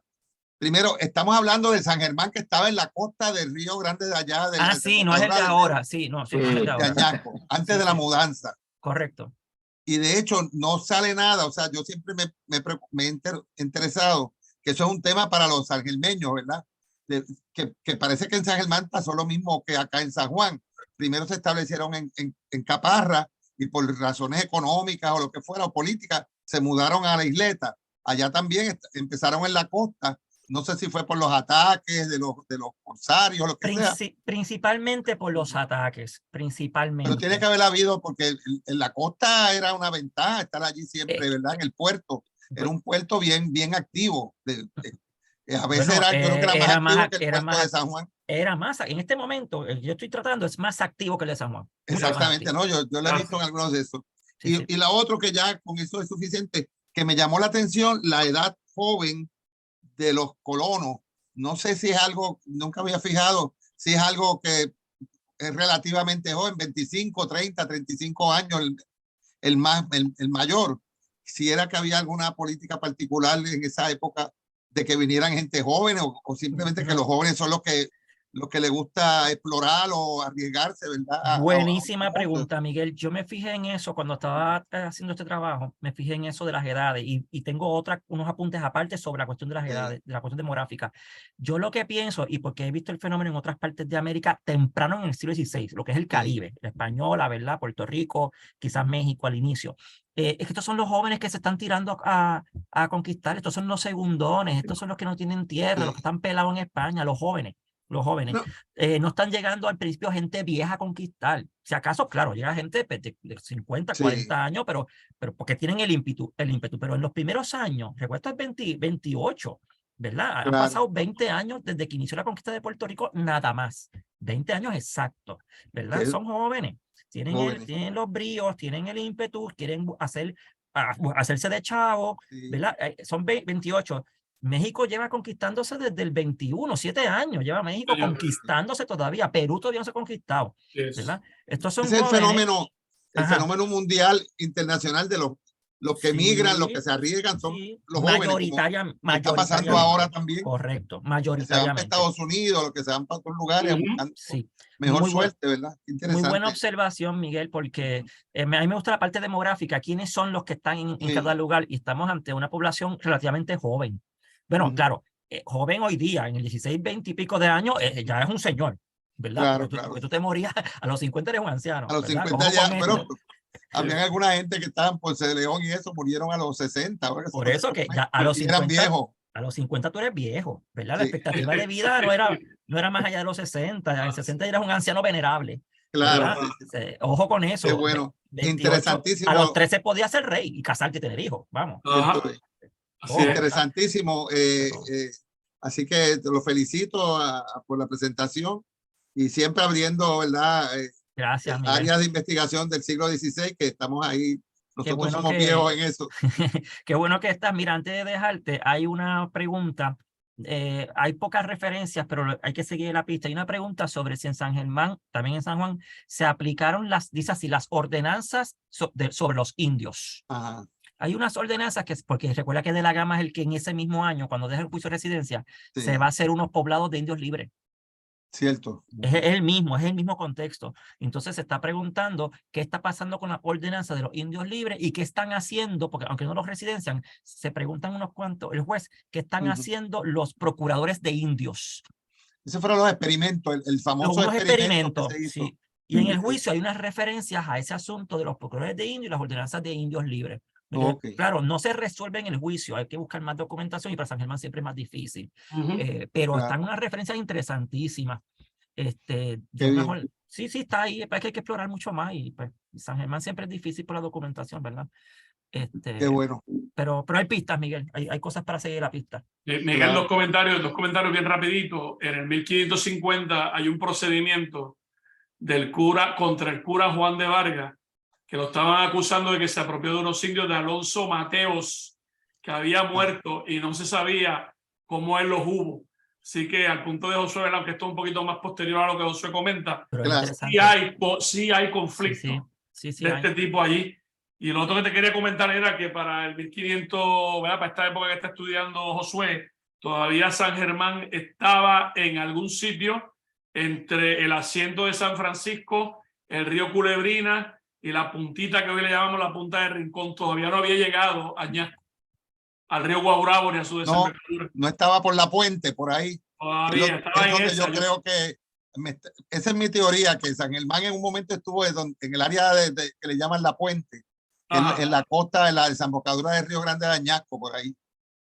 Don Ricardo siempre decía que ahí había sido el San Germán antiguo, que había un puerto, que había esto, que el río principal, que se prestaba para ver una bahía pequeña, pero para desembarcar el barco, como estaban allí, y los nombres antiguos que hay en esa zona, la puente, etcétera, Así es, le daba una indicación que era por ahí cerca. así es. Y han aparecido cosas por ahí, Mira, si arqueológicas. te animas en 2 o 3 semanas, un caballero de Añasco que se llama Félix. Félix, sí. Sí, Félix Rodríguez. me va a estar llevando a dar un paseo por esos lugares. Qué bueno. Porque yo estoy pensando darle duro a la arqueología en un segundo doctorado. Y Sí, hemos hablado. Sí, me gustaría hacerlo sobre los sitios antiguos de San Germán, pero utilizando tecnología, ¿verdad? A ver si sacamos algo para afuera. Claro. Efectivamente. Pero estás invitado si quieres ir. Félix es excelente. Yo lo conozco hace muchos años y es un entusiasta y conocedor de esa zona. Así mismo es. Así que estás invitado si te interesa. Claro que sí. Después nos comunicamos. Muy bien. Pablo, ¿alguna otra pregunta de la audiencia? Juan, para que hable. Adelante, Juan. Buenas noches a todos y a todas. Buenas noches. Por una tremenda conferencia. Gracias. Mira, respecto a la edad, hay 2 libros sobre los conquistadores españoles. Específicamente, obviamente, los conquistadores, los que hicieron, no los que los siguieron, sino los primeros. Juan Ponce de León y compañía. La mayor parte de ellos tenían entre 15 y 17 años. Jóvenes. Acá. O sea, que esta gente haya tenido 30 y pico de años cuando el juicio de residencia no es extraño. Hay que recordar que Carlos V llegó al trono de Castilla a los 17. Eso no era nada extraño. Sí, por lo que comentaba, Exacto. Tener 20 y pico de años, hoy nos parece joven, pero en esa época ya es un señor. Sí, pero tampoco como con 5 hijos. No todo el mundo se moría a los 50 tampoco, había gente que vivía un montón de tiempo. Pero mira, yo lo que quería es un comentario y una pregunta. Yo estaba pensando, cuando tú hablas del control de la corona, a mí me parece, y Dios, es verdad, la corona trata de mantener control, pero no sería más bien una forma de recordar la autoridad de la corona. Y porque esa autoridad con la distancia se diluye. Y entonces también aparecen lo que tú mencionaste, las complicidades desarrollándose con el tiempo. Diluyen esa autoridad. Y por otra parte, el juicio de residencia podría ser como una especie de válvula de escape que refuerza la idea de la corona como incorruptible. El mito aquel no es el rey, son sus funcionarios. Que operaba en todas las monarquías europeas. Sí. Y mira, el Parlamento inglés destruyó el poder real. Que no son los funcionarios del rey los que son corruptos. Tienes toda la razón, Juan, porque el juicio el juicio en sí mismo, ¿verdad? Es un mecanismo más que nada para la monarquía mantenerse pues al tanto de lo que está sucediendo. Pero Sí. cuando uno mira las penas que se imponen, ¿verdad? O los cargos, pues está el cargo, viola una ley. Sí, pero la pena son 2 pesos. O dame 2 peones para los puertos. Pues al rey no le interesa tanto llevarte preso para España. Le interesa que la gente pues esté ahí, que no se maten entre ellos, evidentemente, que haya una especie, ¿verdad? Que haya una... Es lo que tú dices, una válvula de escape. A mí me interesa más de los juicios de residencia, no la parte secreta, que son las preguntas y respuestas. Sí. Es la de parte pública. La gente tiene oportunidad de hablarle directamente al juez. Sí, mira, estoy molesto por esto, por esto y por esto, porque ese alcalde me hizo esto y me hizo esto. Si se sustenta la petición en la pública, pues se concede, ¿verdad? Sí. Porque en la privada hay que tener mucho cuidado.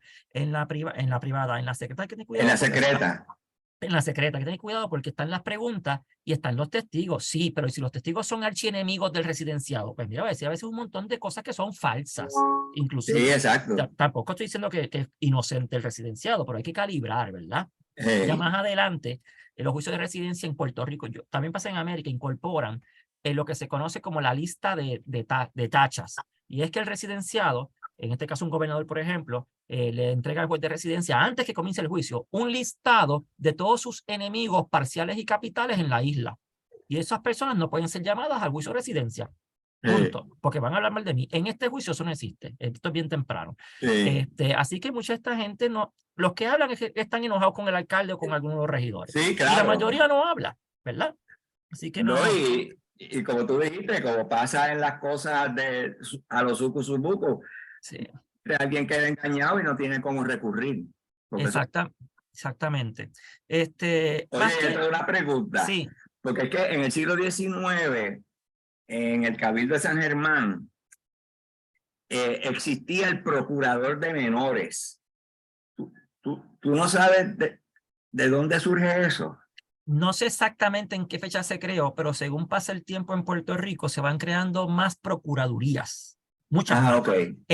Porque eso se crean y se eliminan en función de las necesidades, ¿verdad? Porque eso no está mandatado por una ley. Por ejemplo, en este momento en Puerto Rico tenemos un procurador de la isla que defiende los intereses de la isla ante el Consejo de Indias y la Audiencia de Santo Domingo y el Rey. Hay procuradores de la ciudad de Puerto Rico, hay procuradores de la villa de San Germán, hay procuradores de los vecinos en contra del cabildo de la ciudad o de la villa, que representa a los vecinos.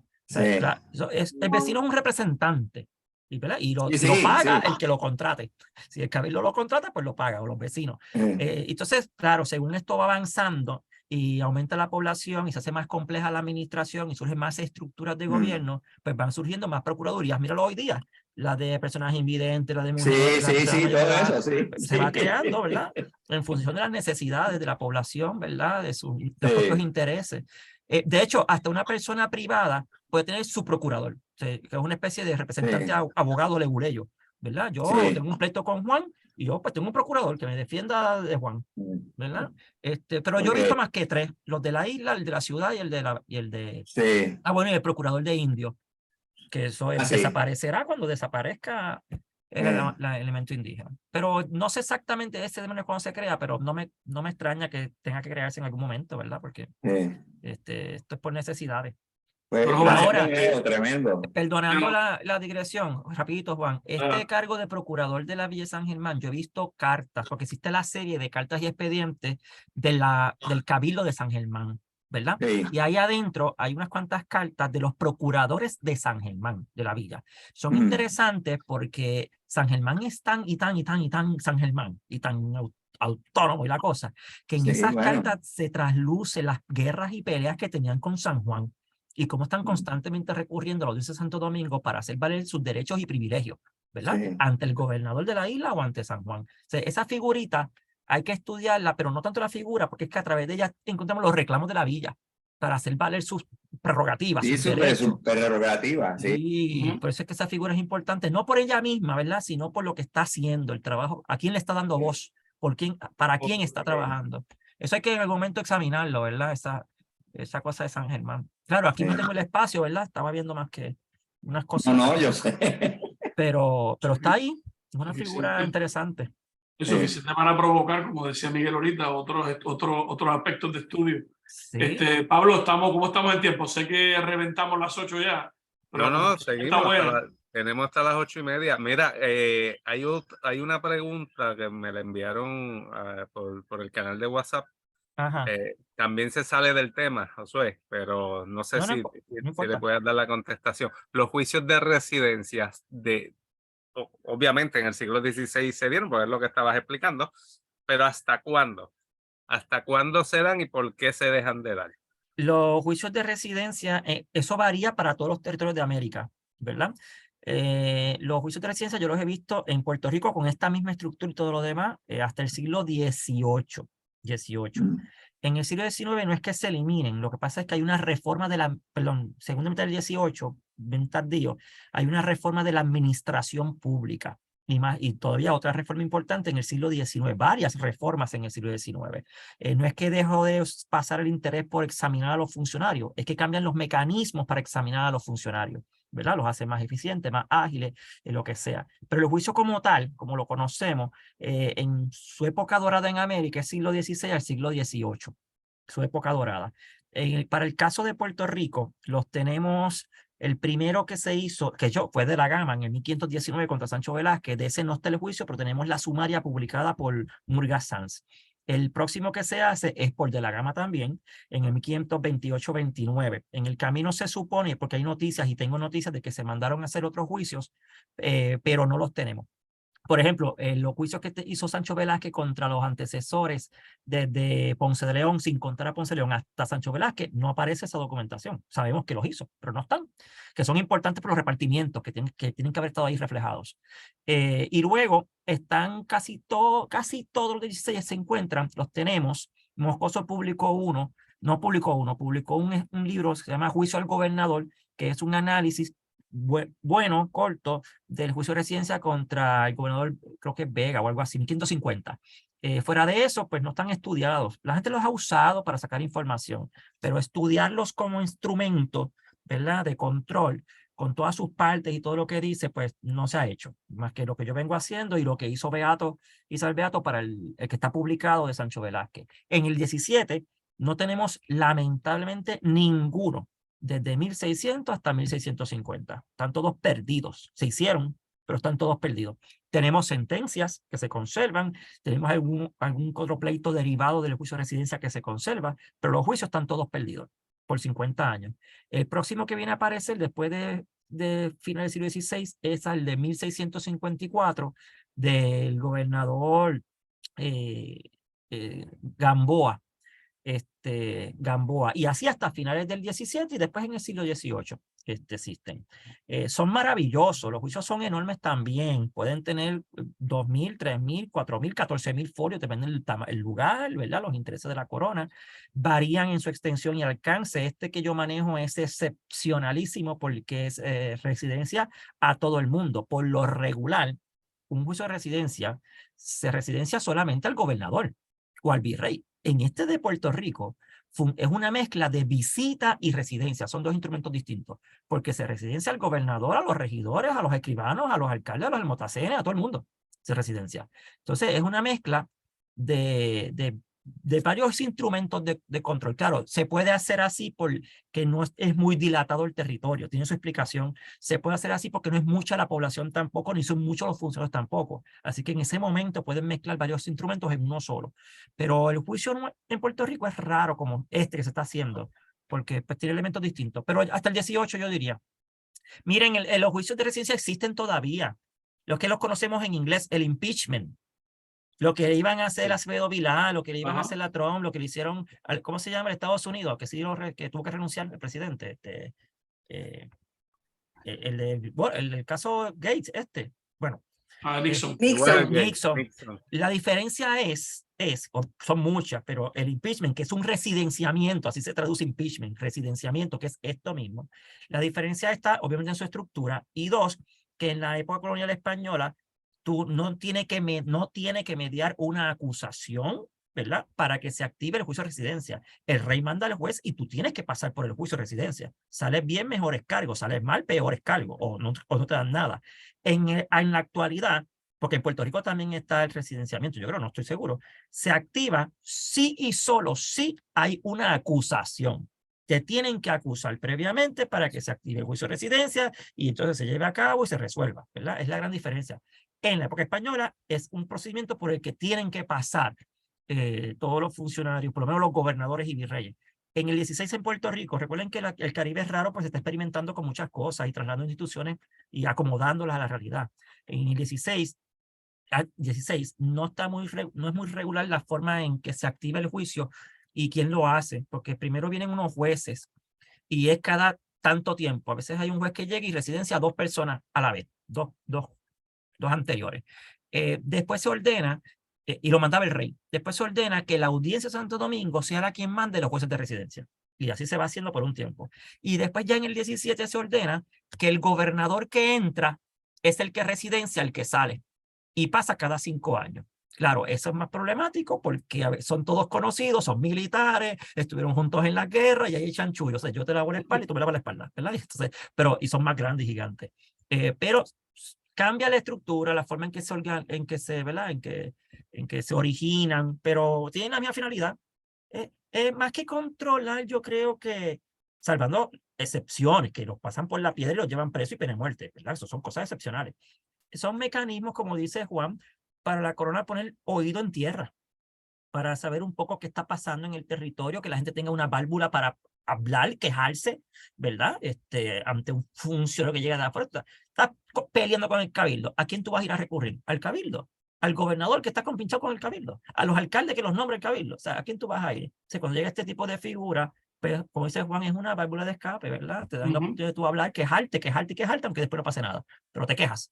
Yo te quejas. Ahora, y con esto termino la reflexión, son importantísimos porque tenemos a la gente hablando, mienten mucho y hay muchos intereses creados, pero dan muchos datos, ¿verdad? Y uno va hilando, otro del hilo y rescata pequeños escenarios, lo que está pasando en este caso San Germán, ¿verdad? O en la isla misma, nos hacen referencia a, mira, este juicio nos habla muchísimo del ataque a San Germán en el 1528, mucho. Pero no porque ella pregunta directa, es que todos los testigos cuando están hablando le dicen al juez, lo que pasa es que yo estaba allí, pero como los franceses llegaron y atacaron y quemaron esto y esto, pues no tengo la información. O sea, siempre aparece subyacente el ataque a San Germán del 28, que por otra documentación pues se nos escapa.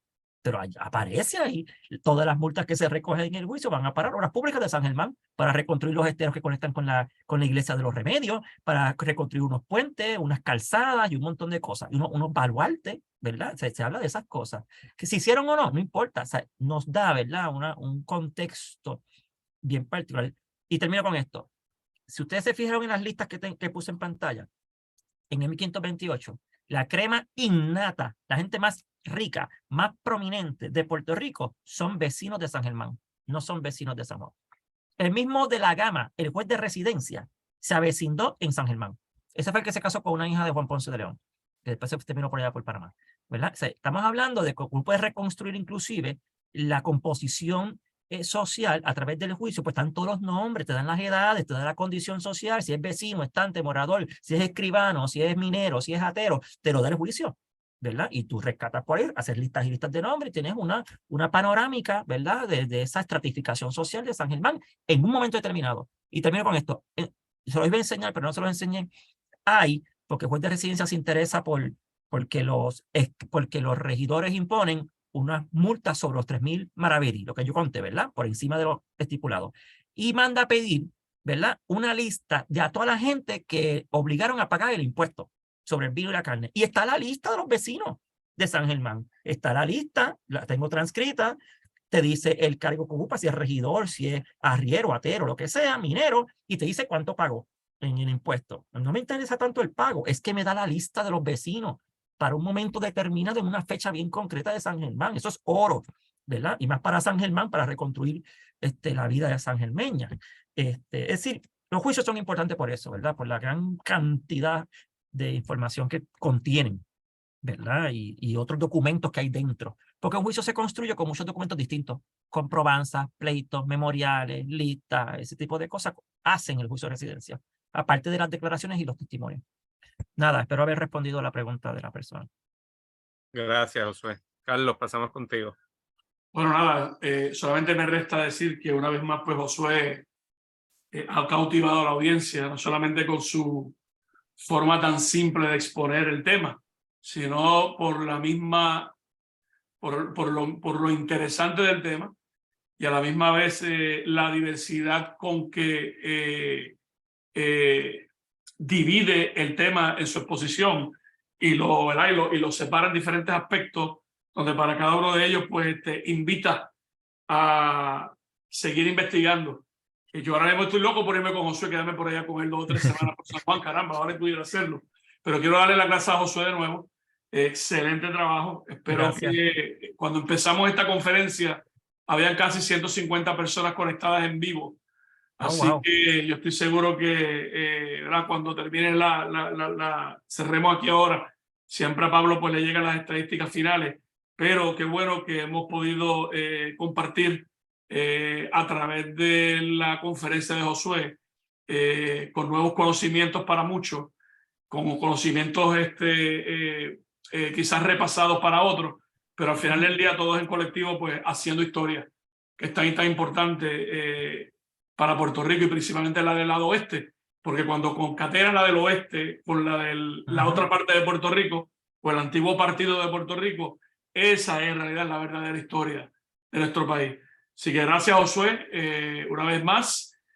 Pablo, siempre lo dejo para último, pero te quiero agradecer a ti que tras las cortinas tú estás haciendo que esto suceda, que esto se transmita en vivo y que podamos, ¿verdad? Ese impacto que mencioné anteriormente lo podamos llevar a cabo gracias a ti y a todo lo que haces para que podamos llevar a cabo nuestra labor. Y usted siendo también un historiador, ¿verdad? Usted es el historiador tecnológico, pero que gracias a todo esto, pues, a todo eso, pues, podemos ser efectivos. Así que mi reconocimiento a ti, Pablo, a ti, Josué, y a la audiencia, ¿verdad? Porque es importante que este colectivo completo sea el que se mantenga haciendo este tipo de cosas buenas.